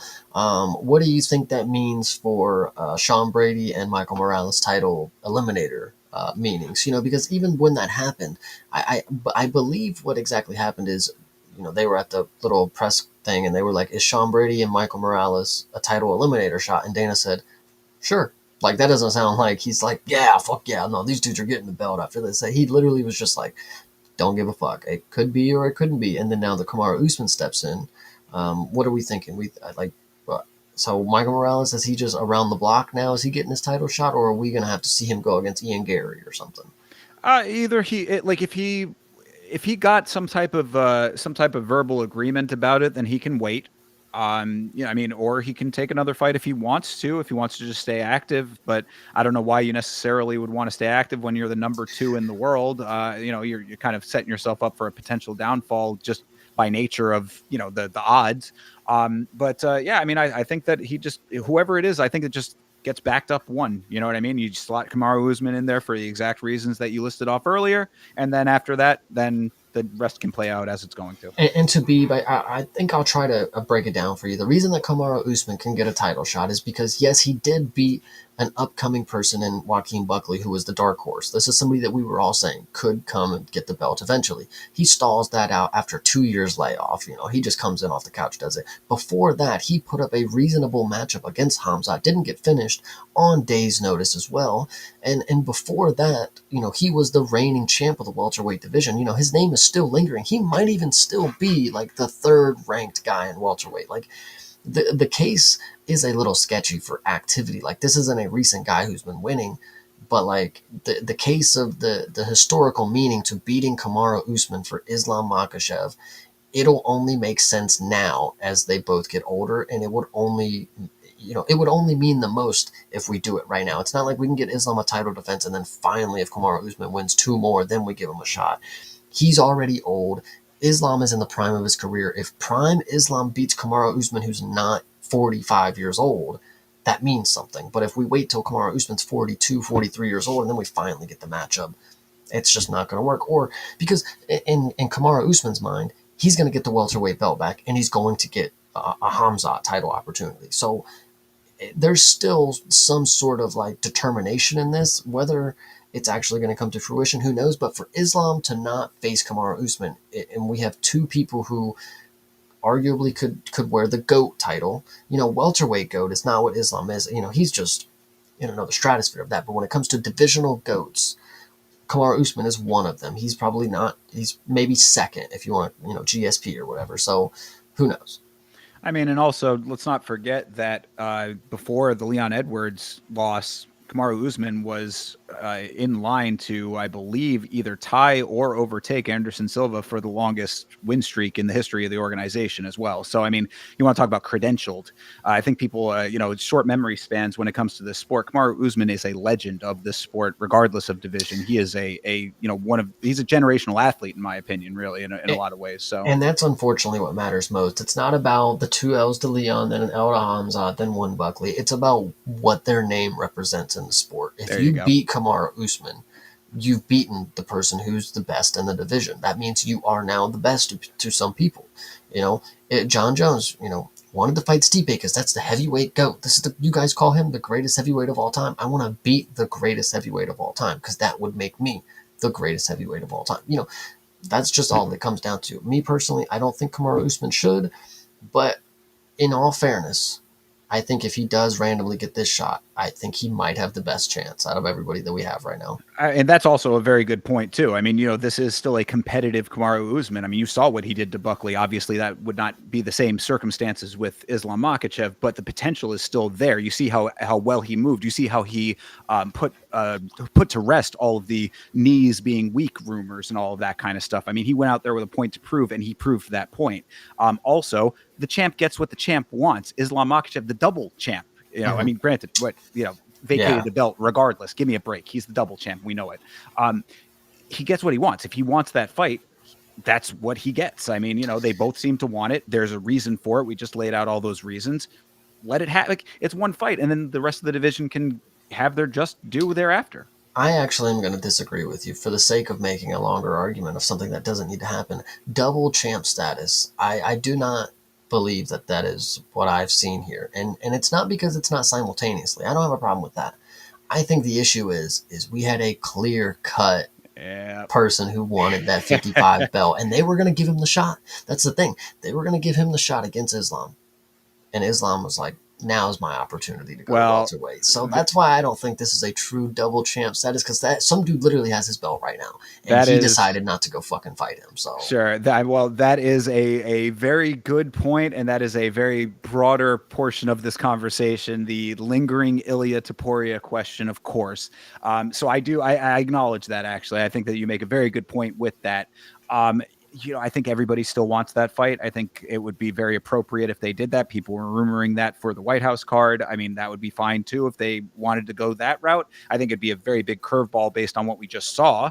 But crazier things have happened. But you're right. I mean, like if I, I've been glazing Islam a whole hell of a lot based on everything that we've been talking about here. If there was any valid criticism that I think makes a lot of sense to say, it would be that I do think that there is some legitimacy to people saying that he is ducking Ilia Topuria. I mean, the whole thing about, oh, well, we don't want to have to fight another guy who's undersized. He's a had dude no who's problem until he came along. So exactly. So I mean, this is the whole thing. Is they're making up excuses.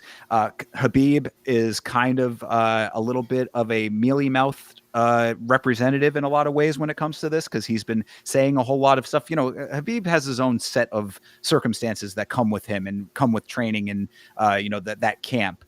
Him being the leader of the team has like its own set of parameters that he brings to the equation, and him running his mouth about Taporia did not help anything, I thought.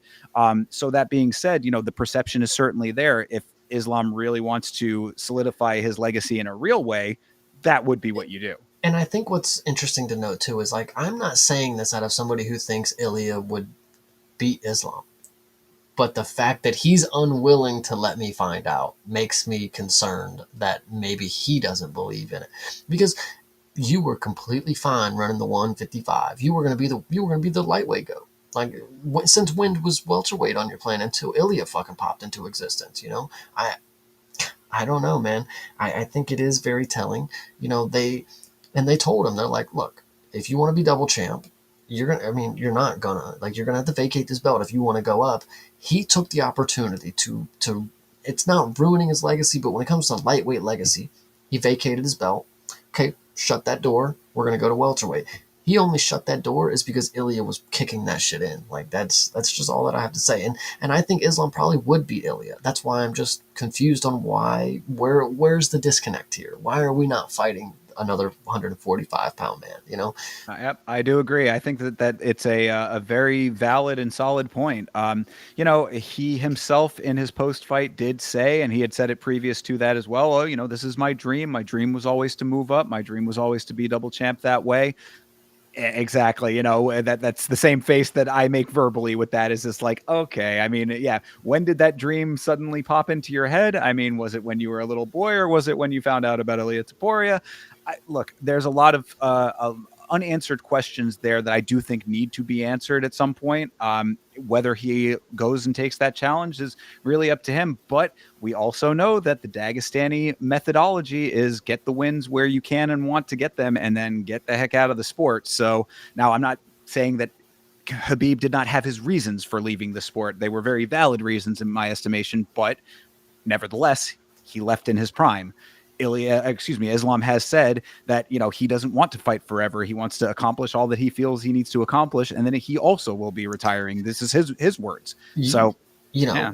If Ilya is true to his word and he does go to welterweight some way, somehow, and Islam is at peace with his career at that point, I will definitely be spreading the narrative for the rest of my life that Ilia Topuria ran the GOAT out of two divisions, so whatever. I mean, if that happens, then absolutely, then I don't think that there's any two ways about it at that point. If he moves up a third weight to do that, and then the champ is nowhere to be found, yeah, that champ is packing up his bags and heading for greener pastures. Yeah, but I think that's unlikely. I think it's unlikely that we get to see them fight. Unfortunately, it's just too big of a fight, and I don't have that much hope in the promotion. I don't think that they're gonna put that one together for us because they'll let Islam do whatever the fuck he wants. If he wants to avoid the fight, anybody else, it's like no, Mr. Yoel Alvarez, you're staying at fucking 155. It's like, they force people to stay at the weight classes that they want because there's money fights there. Brandon Royval has said plenty of times, like, I'll go to bantamweight, but they're like, no, you're literally the number one contender in flyweight. We don't have any other flyweights. Please, please, like, stay. So I don't know. Whatever. Well, again, time shall tell. All will be revealed over the course of time. I think that this is all a very valid argument when Ilya Taporia comes into the equation, but these are all things that don't have any bearing currently on what we saw with Jack Della Maddalena. So in this moment, we saw greatness, I would say. 100%. So that all being said, after that very long conversation thereabout, what did you think of UFC 322, Chase? It was fine. I think the main card, which is how a lot of people judge these because people aren't watching prelim fights, the main card itself, you should be very, very happy for. You got to see three straight finishes, and then you got two masterful performances from the greatest champions of our era. So there's that. Yeah, I would agree too. I mean, I am very much acknowledging people who, I think it was CTE who was in the chat earlier saying that he values the entertainment in his entertainment value. I think that is an entirely valid perspective. Look, I understand that there are fight styles that are more exciting than others, and what you saw in the co-main and the main may not be exactly what you were looking for in your entertainment offerings. Sometimes this is the nature of this sport. What you saw was greatness in its own way, and that in and of itself, I think, is worth acknowledging. There will be other very exciting fights. You got other very exciting fights on this card, so I think that there was a masterful display of technique in both of those two fights, in the co-main and the main, and also history being made. So in and of itself, there was value in that. If you didn't find it all that exciting, I hear you, but you can't deny the greatness. 100%. All right. Well, then that will do it for 322. Of course, we do have an event coming up this very weekend, which is UFC Fight Night Sarukian versus Hooker. And we are going long, but we still can run these things down. Chase, what are you thinking about Arman Sarukian versus Dan the Hangman Hooker? I think easily enough, I'll say Dan Hooker went to a decision or maybe he finished. I'm not too sure, but the fight was close with Jalen Turner. Is needless what I'll say. Fight was close. Arman Sarukian has beat Charles Oliveira, who is a very notable name in this lightweight division. I think Arman Sarukian probably beats Dan Hooker the way that he beat all of his other opponents. And I don't think there's going to be much to attest from Dan. He might think that he's going to make it a very bloody massacre of a fight. Mate, you just had one hand for the past 3 years. I mean, you might break it on the first punch. Who knows? I mean, maybe you have a steel rod now. I don't know. But it is concerning that you were unable to compete because your hand has been jacked. So, yeah, as much as I dislike Arman and the way that he navigated his potential title shot, I cannot deny that he is a very skilled fighter. And he has a very solid set of skills. He's a very well-rounded fighter as well. He can strike, he can wrestle, he can grapple. He really has all of what you need in this sport. Dan Hooker is more of a brawl and kind of let the chips fall as they may kind of fighter. I think that style pairs very poorly with what Arman brings to the table. So I think that Arman is pretty much a slam dunk on this one. 100%. And make sure if we ever start to have differing opinions, you like the channel that you agree with the opinion on. So maybe not this one, but this next one, we'll see.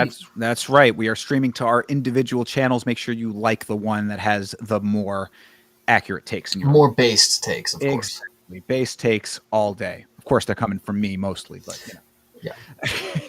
Anyway, co-main event is Bilal Muhammad versus your boy Ian Machado Gary. What are you thinking, buddy? Are you going for your boy Gary to just knock this dude around for 3 rounds, or is this a 5-rounder? I think it's 3 rounds, right? I would hope this is 5, but it's most likely going to be 3 because it's a fucking co-main event and they're stupid. But what I will say about this is what I envisioned Ian Gary going to get the title and beating. I knew that this was possible. I knew Ian Gary is able to beat Bilal Muhammad because if Jack Della Maddalena is able to keep it on the feet, Ian Gary can do it just as good because he's He's an even better striker when it comes to using his range and effectively placing punches. He's not the powerful striker, but he's able to land enough strikes that's going to make Bilal not have the Mexican boxing like Canelo or whatever the fuck he was saying. Canelo hands. There we go. Yeah, I think Ian Gary butchers him on the feet, and this should have been Ian Gary's ticket to the belt. But Bilal Muhammad at 37, not much left to offer. When he gets chinned, once again, it's going to be the age. We're all going to hang our hat on. Well, he's 37 years old. You know, who could have expected it? But if Ian Gary chins him, I will be very surprised. I'll tell you.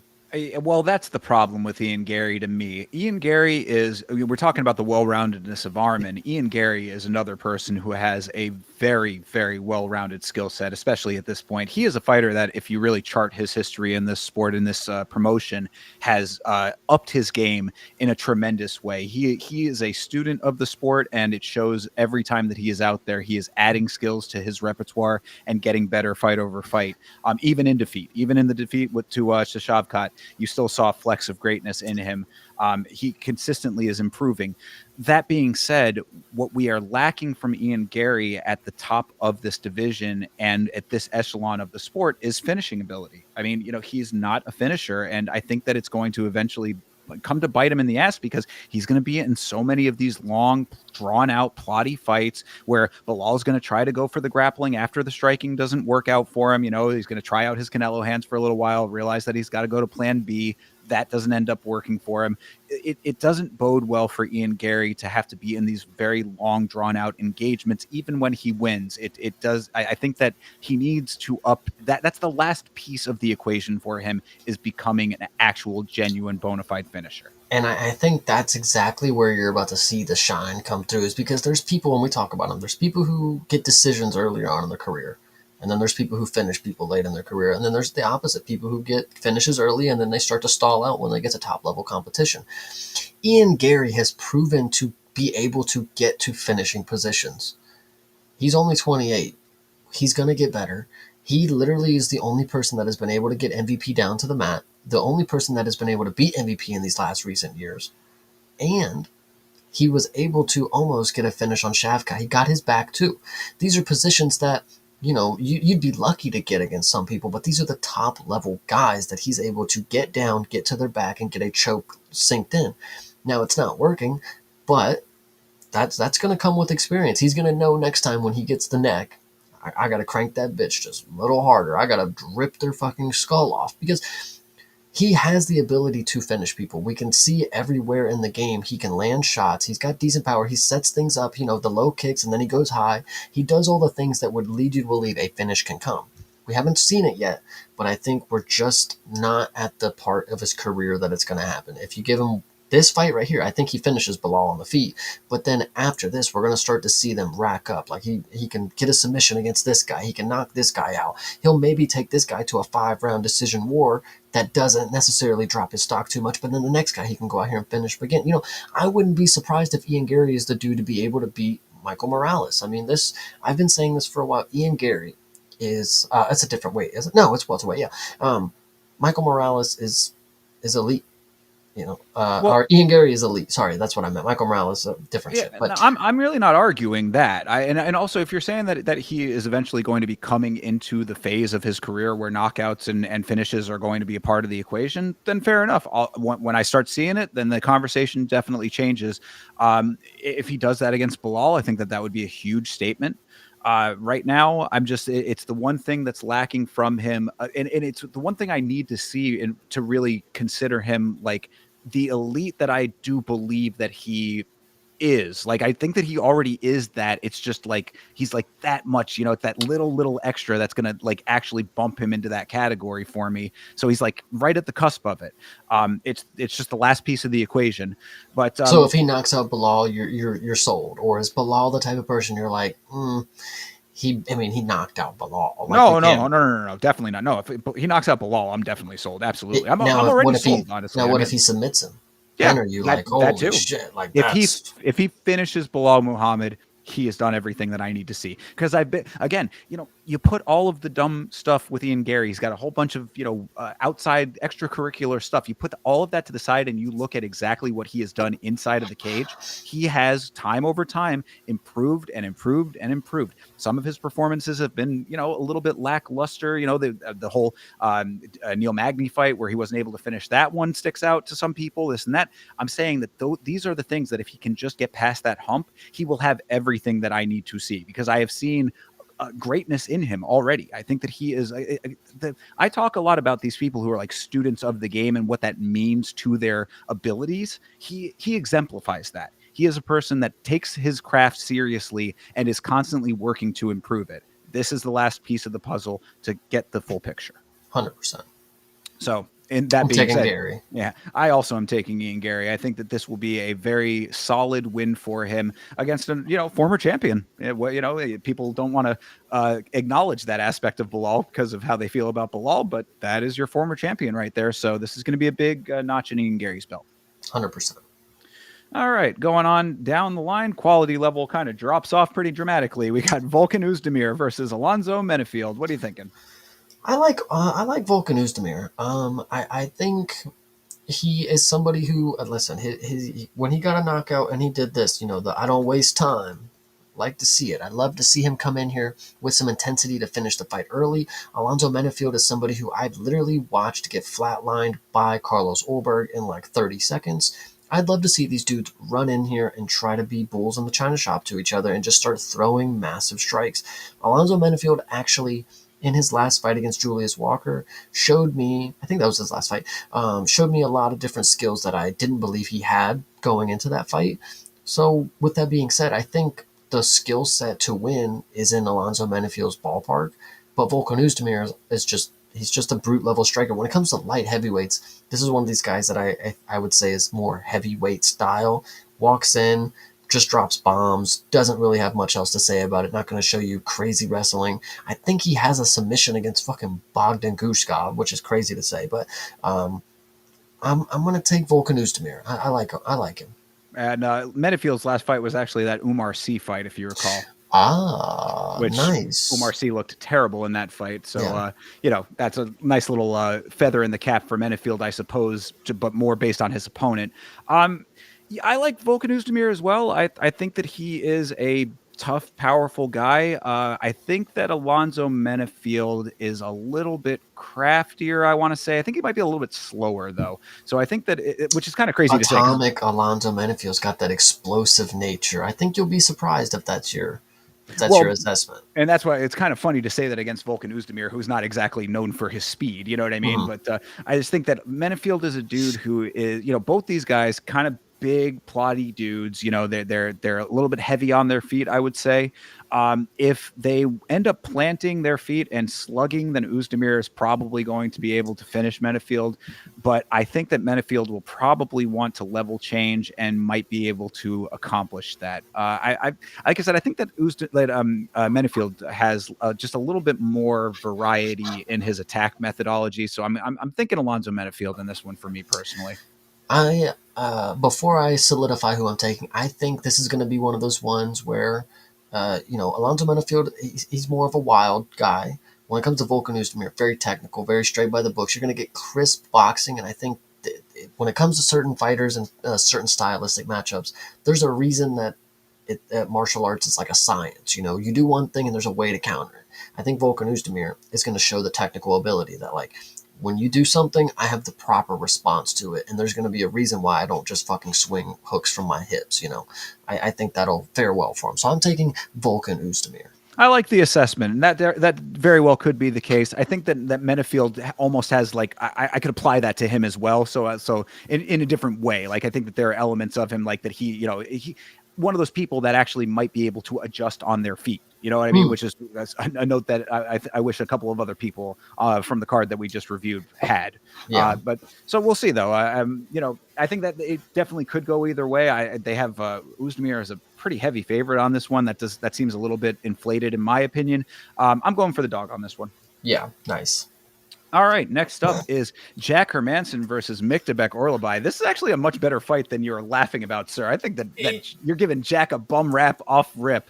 it's not a bad fight per se. It is just funny to think about. We have Jack Hermanson going down a weight class. We have Miktabek Orabite going up a weight class, and they're both meeting each other at welterweight. And these are one dude is a guy who got knocked out by RoboCop. The other dude has been missing weight against 55ers for the past two fights now. It's like there's just too many things that just make you giggle about this. It's like this dude's weight that they have on ESPN is 165 because that's how continuously he cannot make 155. So That's wild. he better be good here. He better be good because if not, I'm gonna be real upset that I saw this dude strangle people. You know, your Uros Medic is somebody who at the weight class, you know, this dude finished, you know, almost ripped his head off, you know. Now he's going to welterweight against Jack Hermanson, who just got flatlined. Miktabek, just fucking fit. Dude, you better be good at this weight because this is clearly where your body has to be. Like, you cannot be 55. So, True. Yeah. Well, definitely the weight is more appropriate. That is funny. I didn't put all of that together until you said it, but that is definitely a funny dynamic with this fight. Hermanson, I think, offers a lot of problems to Orlabai, though, because what Orlabai is really good at is when the going gets tough, being very sticky. He's another one of these guys that gets his hands on you, tries to, absorb you into his body, very octopus like, he kind of takes over the position and all that kind of stuff that he does on the cage.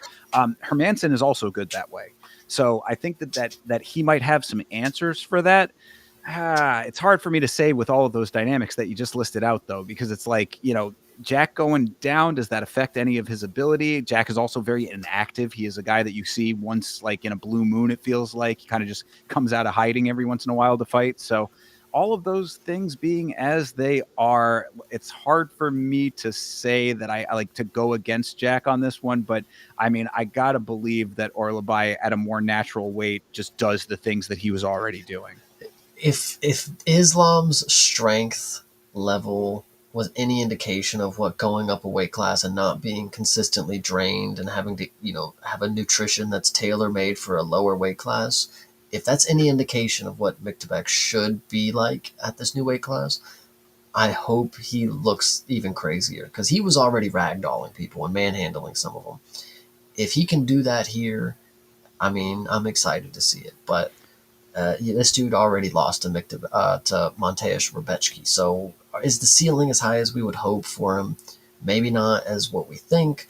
I'm a big fan of Rebecki, but I even know this dude's like a journeyman kind of deal. He's not going to be ever top 7 ranked. He's never getting no belt shot.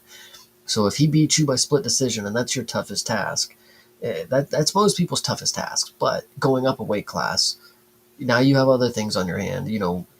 It's one thing to be in 55 and you just took your first loss in the UFC that was a little scandalous, but now you're setting that behind you and you're moving up to it. You got different things different priorities going on right here. So it's going to be interesting to see what happens.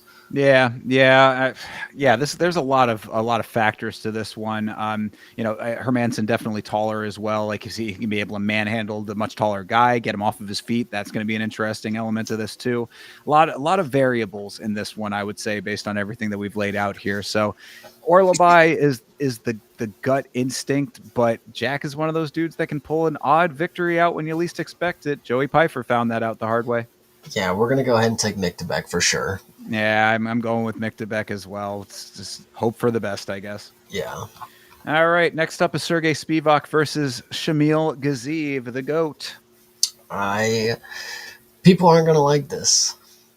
I think Sergey Spivak is going to be able to get this one done because Shamil Gaziev. Well, if you look at the people that have knocked out Sergey Spivak, Jelton Almeida, sadly, is one of them. But he actually looked like he was doing fine on his feet for the time being. Another person that has beaten Spivak on the feet, Cyril Gane, who's another great striker. Shamil Gaziev is not a great striker. He is one of these traditional heavyweight strikers. He's very tall, don't get me wrong. He's very massive and a blob. But when it comes to his striking, it is mostly straights, set up with a jab, straight down the middle. That's what's going to let you out. He doesn't have advanced striking. Now, when it comes to Sergey Spivak, this is somebody who genuinely has skill for heavyweight. Like, he can grapple. He can keep it on the feet. He does not have... He unfortunately, this is the unfortunate part, is that when it comes to his chin and his defensive striking, he has the cower maneuver where he gets hit too hard and he just starts ducking his head and running away. And, like, It sucks, but I think Shamil Gaziv is not going to be able to do that to him. I think Spivak will be able to get close enough to get some wrist grabbing and then trip him, and then we're on the ground, and then it's a whole new ballpark for Shamil because we've never even seen him on the ground yet. They only give him strikers that they know he can beat, and the one occasional co-main event that he got shot up to where he literally lost to Yair Rozenstruik, which isn't a bad loss, but we've never seen ground game from this dude. So if he gets taken down by Spivak, I think I'm really hoping, and this is my big brain play, because Spivak is one of these guys. He's kind of like a Brendan Allen, where the skill is there. He just can't utilize it all the time against everybody.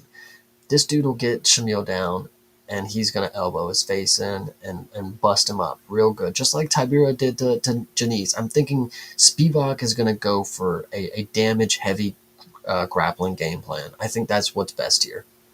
I would agree, actually. I mean, I think that Shamil is a guy that like obviously memes aside, put all of that stuff out of the equation, of course. I think that he's a dude who is like he's powerful, but he's very limited. He doesn't like he's not versatile. And in the way that Spivak is. I mean, we've seen a lot of different like variation to Spivak's attack methods and like and his entries and those kinds of things. Can Shamil overwhelm him? There is potential for that, and that's the one thing that I would say that if you're gonna go for Gaziv, I would probably go for something like early rounds, like maybe not over 1.5 kind of thing. Because if it goes later, I just think that Spivak is going to be able to like out crafty him, and his cardio is going to be much better, which is crazy to say at heavyweight. But I think that of the two of them, he's going to be the one that'll hold up throughout 3 rounds if it needs that.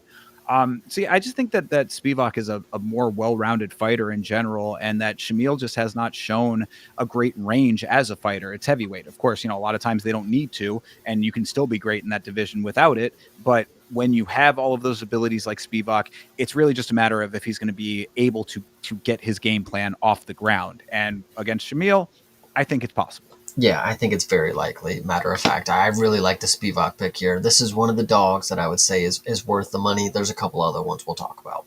There you go. All right, well, let's move on then. Alex Perez versus Asu Almabayev. My boy Asu coming back. Yeah, chat said a minute ago. It was a little bit ago, so you probably didn't see it. But they're banking on Alex Perez pulling out because this dude is he always is injured and shit. You know, Tatsuro Taira is the last time I think I saw this dude fight, and he like broke his fucking leg. Basically, Oh, that was him. Yes, I forgot about that. Yeah, he that was a bad injury that he took in that fight. yeah. So I think that this may be that the first fight of him back after that. I think he pulled. No, yeah, Tatsuro Taira. Yeah. And that was June 15th, 2024. So over a year ago. And Asu Almabayev is, I mean, he's a little easier on your limbs. I'll give you that. He's not going to go ahead and try to break your fucking arm or your leg like Tatsuro is gonna. But I still think he's going to get a submission and or just hold you down for 15 minutes. And that's, I mean, is Alex Perez even some guy that offers anything off of his back? I mean, I'm not even sure. I've only seen this dude lose. So actually, no, he knocked out Mateusz Nicolau.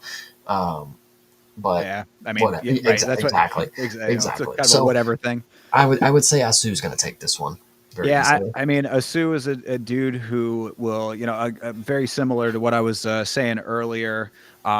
Forget who I was saying it about, but about Orlabai, guy who will, he'll absorb you. He gets his hands on you. He just becomes a problem. He's like a pest. You know what I mean? He's one of Mhm. those tenacious guys. Cardio is amazing. So I think that actually really not necessarily the same style, but the same problems that Tyro was offering Perez. I think that Asu offers very similar problems to him. Like you said, not necessarily going to be backpacking you to the point that you're planting your arm odd and your leg gives out or whatever, but like he's definitely going to offer the same type of the same type of grindiness and just do that for 3 rounds. I mean, like he is built for that exact type of fight. And if you're not doing what Manel Kopp did and poking him in the eyes and making it difficult for him to enact his game plan that way in an illegal fashion, then he gets his way. So I think Asu Almabayev is a pretty safe bet on this one, Yeah, I love it. especially coming back, like you were saying, long layoff as well. I Yeah, think doesn't make sense to take him. yeah. All right. Prelims are Bogdan Grod versus Luke Riley. Luke Riley, no picture. He's a Contender Series guy, right? That name sounds familiar. Interesting enough, he's one of two of Patty's training partners on this card. Yes, I did see a post about that. Yes, indeed. So what I would like to say is, with that being said, in the typical fashion of Patty's teammates being terrible, Nathan Fletcher, Molly McCann being, there was another one, but either way, Bogdangrad at plus 235. If you didn't see his last performance, you would not know what a dog looks like. This is a dude who will lose two straight rounds and then in the third round come back and get a finish. And it's not somebody that I particularly, when it comes to that style, I would not bank on that. Like, if you've lost two rounds, maybe the next fight you're going to lose three rounds. But this is, again, somebody who's going against somebody who has not shown me that they're a dog yet. This is Bogdangrad that I've been convinced can pull out a win when the circumstances are at their lowest. Do I expect him to have the lowest point in his fights again? No, I think he'll have a better opportunity here and he'll look a lot better. This is a good dog to take, I'm telling you guys. I mean, we've seen, because if he's not a Contender Series guy, then he's another Cage Warriors guy. Then is what it sounded like to me, right? You might be right about that. Yeah, and what we have seen from these Cage Warriors, yep. Yeah, what we've seen, and I'm not trying. I got so much love for the UK. You know this. I'm a big fan, and I think that there are some great fighters out of the region. But what I have seen when we take over these new Cage Warriors guys who are not named Patty, that it's just a mixed bag, and I don't necessarily think that anybody coming in is going to be able to give Bogdangrad the same type of problems that this crazy favoritism would lead one to believe. I mean, this guy Luke Riley is a minus 265 based on what, Cage Warriors? Come on, bro. It does not add up. I need to see UFC experience out of the Cage Warriors guys before I can put my backing on them. So it's as simple as that to me. Look, he could be the next big thing out of England, and England always needs more stars. So if he's going to be that, then Bogdangrad is a great person to establish that against, because Bogdangrad is a tough guy who can do exactly what you were just saying, Chase. He can pull a victory out, and he will give you a war of a fight if you make it one. But I need to see it before I can go anywhere all in on anybody like that. So, Cage Warriors has graduated some great fighters, just not consistently. Yeah, I think what they're going for is that Bogdangrad I think he got knocked out by Tom Nolan in the Contender Series, which is crazy to think about, or something like that. Yeah, I follow the first time around his Contender Series got knocked out by Tom Nolan. I think that they're thinking this Luke Riley is, he's got 8 knockouts on his record. He's 11-0. I'm sure they're thinking he's just going to chin my boy Brogdon, but I don't think that's what's going to happen here. When are we going to see the Pink Panther back in? That's who I want to see again. True. That's somebody who I've actually seen do great things. Then I'll believe it. Coming off of the regional with a really hot streak is all well and good. We just saw Ethan Ewing come in and get a really nice win. It's not impossible. I'm not trying to say that if I'm going to be sitting here, on the next episode saying, damn, I really didn't expect it out of Luke Riley. I'll be okay with that. But until I see it, I got to go with what I know. Yeah, absolutely. All right. Well, next up is Abdul Rahman Yakhyayev versus Rafael Sequeira. What are you thinking here? Do you not remember this guy? Okay, so Cicada? Yeah, I definitely do. No, not Cicada. Oh, okay. Yeah, that dude sucks. No, the Abdul Rahman Yakhyayev. This is Hamzat's other mate. This is the Turkish Chechenian. And funny enough, this is the dude on the Contender Series that teeped the guy right in the stomach, and he screamed as loud as he could and fell over. So What does that mean for his UFC debut? I don't know, because that might have been one of the Cash Patel. One more time. That fight right there where the dude got teeped. Because when you go back and look at it, it's not even like he loaded up like the most crazy powerful, kick to the stomach. It was just like, boop. And this was not a Sparta. Yeah, this was not a Sparta kick. This was just a teep. Yeah, and so the dude fell over and died. So I don't know what to take away from this. They don't have the numbers. Vegas is still formulating a plan here for the numbers. So I just keep that in mind, that Yakhyayev, he is Hamzat's boy, so they are trying to get him to be a name. That's what's going to happen. I mean, he certainly could against Sequeira. I mean, like this dude. I just remember his last performance, coming off of another bad performance before that. This guy has had nothing but bad performances, as far as I can recall. It's amazing that he is still around. He might have won his last one. I don't know if he did or not, but either way, even in victory or defeat, he has been very, very less than impressive. So Could Yakyaev come in here and set the world on fire with a nice victory? I mean, like this is the exact guy that you could do that against. So go out there and do it, I guess. But can I necessarily go off of that to take him in this fight? Hard to say. I mean, we didn't see anything out of him in his initial performance. So what am I Right. going off of? It's hard. It's a really hard one to take based on that. Cicada, we've seen again be less than impressive. I guess I'll take the newcomer. It's going off of what I know. What I definitely know is I would never bet on Rafael Cicada. 100%. All right, next up is Tagir Ulanbekov versus Kyoji Horiguchi, coming back after a while, if I'm not mistaken. Right? Or is he coming from another organization? I have to break this down to you because it's imperative. So this Yes. dude started his UFC career in May of 2014. Okay? In 1 year, he was fighting Demetrius Johnson for the belt and lost by submission. Right. Okay? He has a couple fights after that. He then goes to Ryzen, where he submits Manel Kape via arm triangle. Okay? Then he ends up hanging around Ryzen, goes to Bellator, wins unanimous decision. It says for a belt too. Then goes to Ryzen right after that, gets knocked out by Kai Asakura. The immediate matchup after that knocks out Kai Asakura. Okay. Wow. The fight after that, he's back to Bellator. He gets knocked out by Sergio Pettis. The fight after that, loses a unanimous decision to Patchy Mix.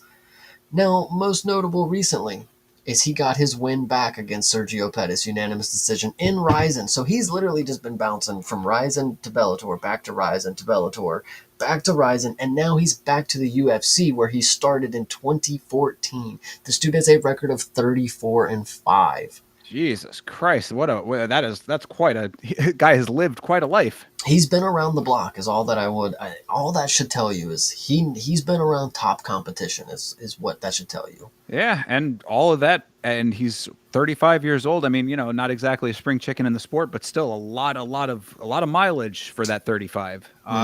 So what does that mean against Tagir Ulanbekov? He gets held down for 3 rounds, and there's a decision that's going to be unanimous for Tagir Ulanbekov. Yeah.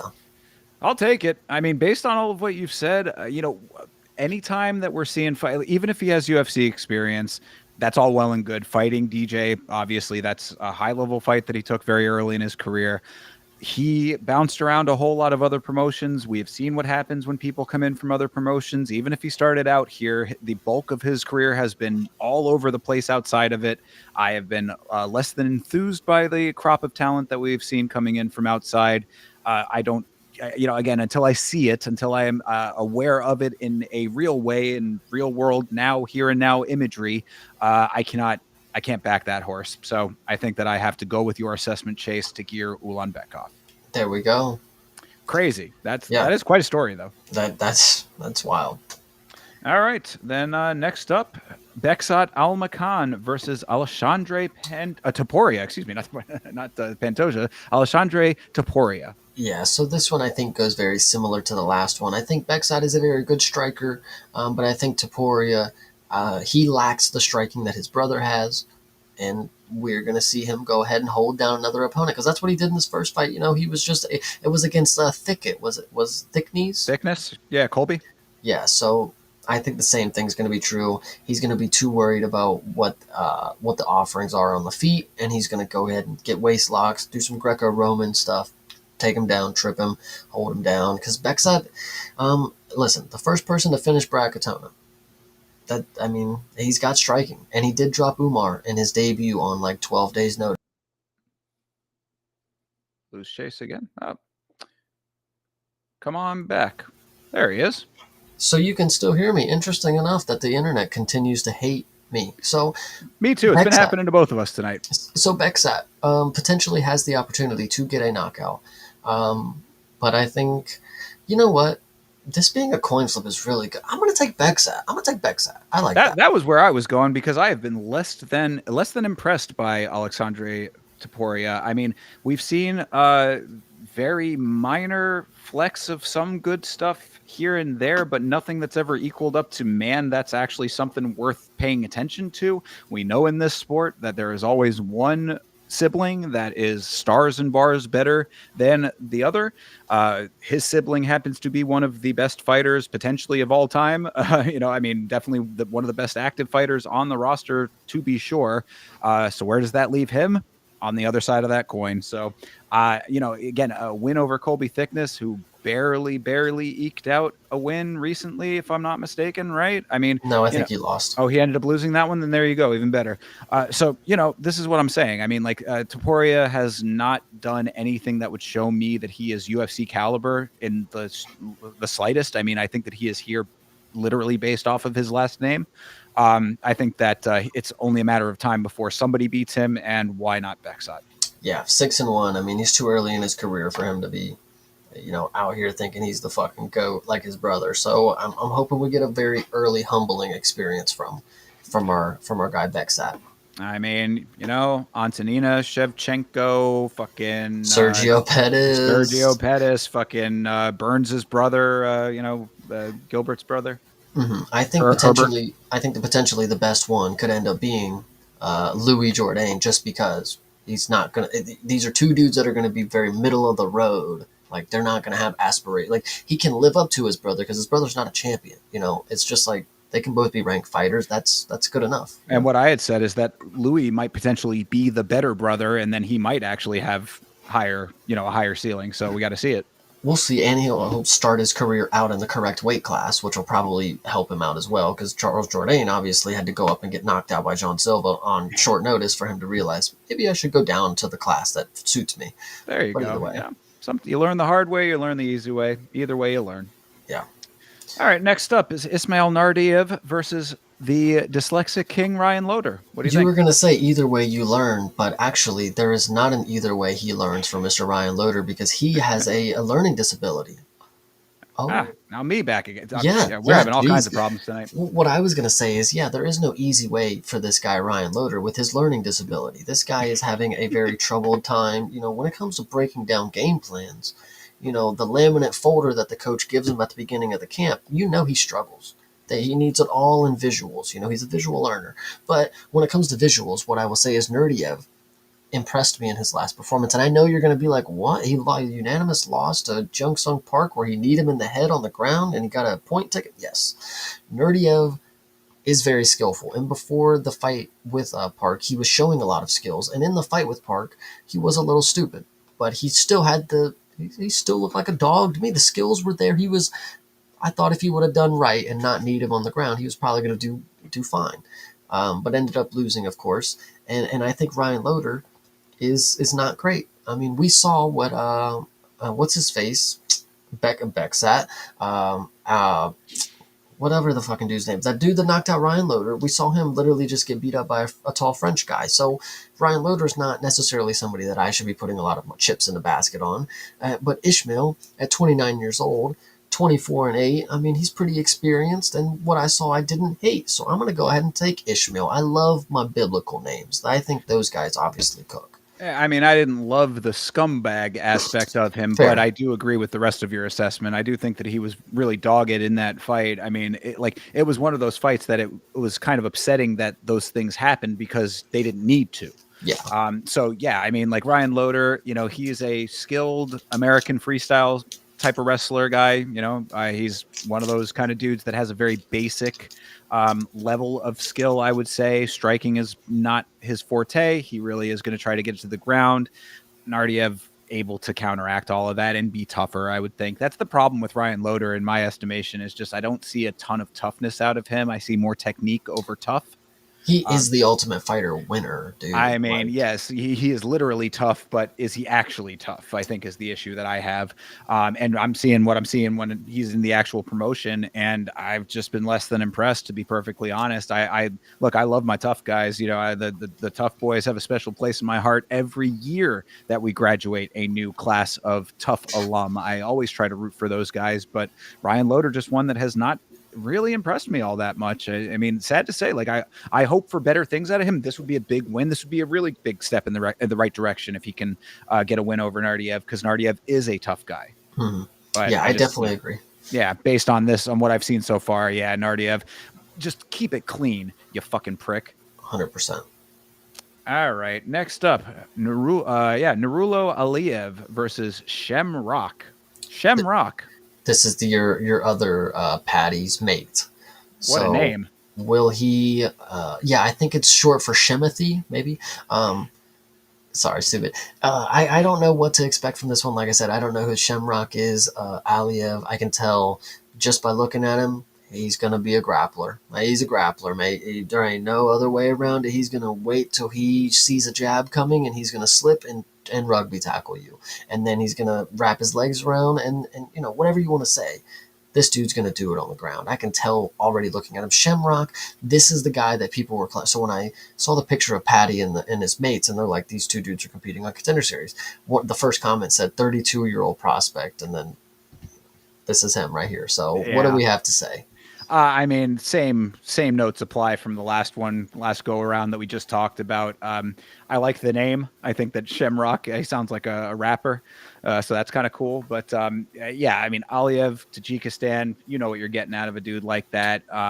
Now, whether or not he's going to be able to withstand the ground game, you know, maybe he pulls out something that we're not expecting. But like I said, I got to go with the gut. And Aliyev has UFC experience. Shamrock does not. Come out here and rock the house, Shem. So Shamrock, 1, 2, 3, 4, 5, 6. He has 6 rear naked chokes in his career. All right. I mean, that's not nothing. Maybe he can hold his own on the ground. You know, I mean, this would be a nice entry point. A guy like Aliyev, you know, not exactly a huge name. So come in and get a victory and, you know, make a name for yourself off of that. Get yourself a highlight reel entry there. But I just, again, until I see it, I'm not going to, you know, I can't go definitive on it until I actually see it. 100%. I agree.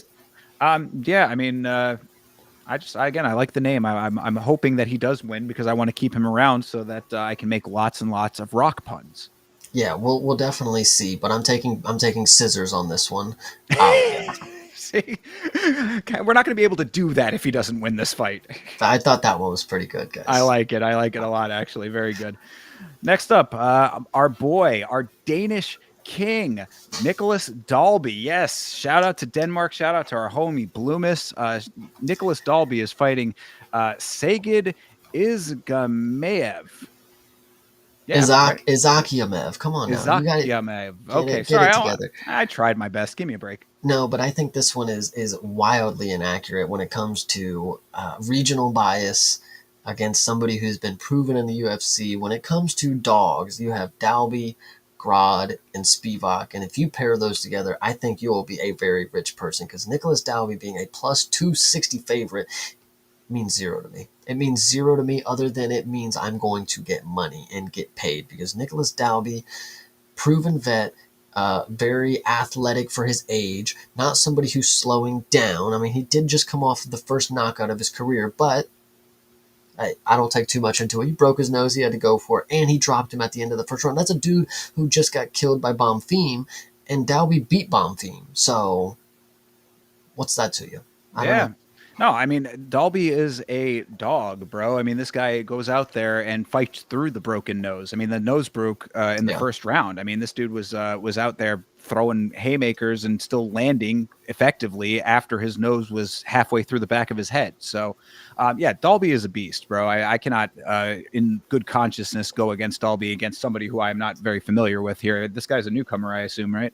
Yes, yeah, this is just some dude that they fucking found. Yeah, so I mean, come on, dude. Got to go with Dalby. Definitely taking Denmark. By the way, a special announcement for anyone who is not aware on this upcoming event, this event that we are talking about right now. If you come and watch along with myself and the Vitz King, we are going to be doing the second unboxing of snacks from Denmark sent over to us by our homie Bloomis. So we will be doing a Denmark and Germany snacks taste test while we are watching Nicholas Dalby get this win. Hell yeah, I love to hear it. Yeah, this is going to be a very good one.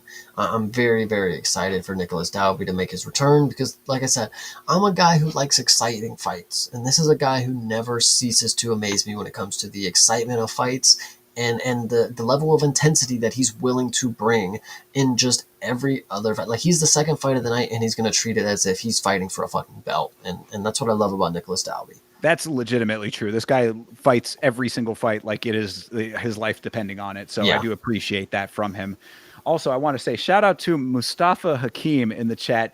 Bro, come over to the watch along on Saturday. All of your questions will be answered because they are all very good and valid questions that we do have answers for. Hell yeah. Love to hear it. All right. And to round out this card, first fight of the evening is Marek Buhilo versus Denzel Freeman. Denzel Freeman, someone that Bloomis was posting about in the Discord, saying that Denzel Washington and Morgan Freeman had a love child, and he is now fighting in the UFC. Do not know much about Marek Buhijo, or Bujlo? Yeah, his nickname is Boodzilla. Boodzilla, love it. So, what I would say about this guy is I don't know too much about him, don't know anything, to be fair, and he's not from one of the other organizations that we normally see Polish people from. But what I will say is that when it comes to Polish people, and mainly strikers, of course, they do have Polish power. That is a thing that we've seen from certain fighters. They are able to just pull out some sort of hammer of God, and sometimes they also are very dogged fighters as well. When it comes to heavyweight, I'm assuming we have a striker here, and he's going to be Polish, and he's going to throw a big bomb that lands on this big fat slob of a thing, because it looks like this dude, according to the ESPN weights, we have a big discrepancy in the weights. We have somebody who's coming in towards the maximum weight, and then we have somebody who is actually cutting weight or in the middle realm of heavyweight. I think he's going to go ahead, and I'm just going to take the Polish guy off of vibes only. I'm going to take it. I think that you're kind of cooking with the assessment here. This is yet another attempt from the UFC to bring in a new crop of heavyweights. They are trying their damnedest to find heavyweights anywhere that they can scrounge them up from. They are turning over every rock on planet Earth to find you heavyweights to fill out that division. So, of the criteria and the stats that we have from these two, I would side with Polish Power. That's I think a good gut instinct on this one. Yeah, hell yeah, love to see it. Indeed, and we will see all of them on Saturday. Early start time for this one out there in Qatar. This thing starts at 10 o'clock a.m. Eastern Standard Time. You know that your boy will be watching along with the Vitz King live here on youtube.com/@YamaShow. And Chase, I know you can tell them where you will be. They will find me on youtube.com supporting Denmark, of course. This week, Nicholas Dalby will be getting a big shout out from me on youtube.com/@CPSmalls. And of course, you guys will always be able to find me on Fridays watching 1 in the morning. So make sure you catch those streams because they are delightful. Yes, definitely tune in and watch One Championship with Chase. They are great fights going on over there. Hang out with the homie while you're doing that. Of course, as I had said, on the upcoming watch along, we will be unboxing and enjoying some snacks from Denmark and from Germany sent over by Bloomis. So enjoy that with us as well. You can find me on Instagram and on Twitter @YamaShow and on Facebook as well @YamaShow. So like and follow along on the platform of your choice. This is an extremely busy week for your boy, so it's going to be hard to get content out, but we'll see if we can possibly try to sneak another stream in before the fights come up on Saturday. If not, we will see you then. Either way, have a great rest of your night, a great rest of your week, and as always, fight on.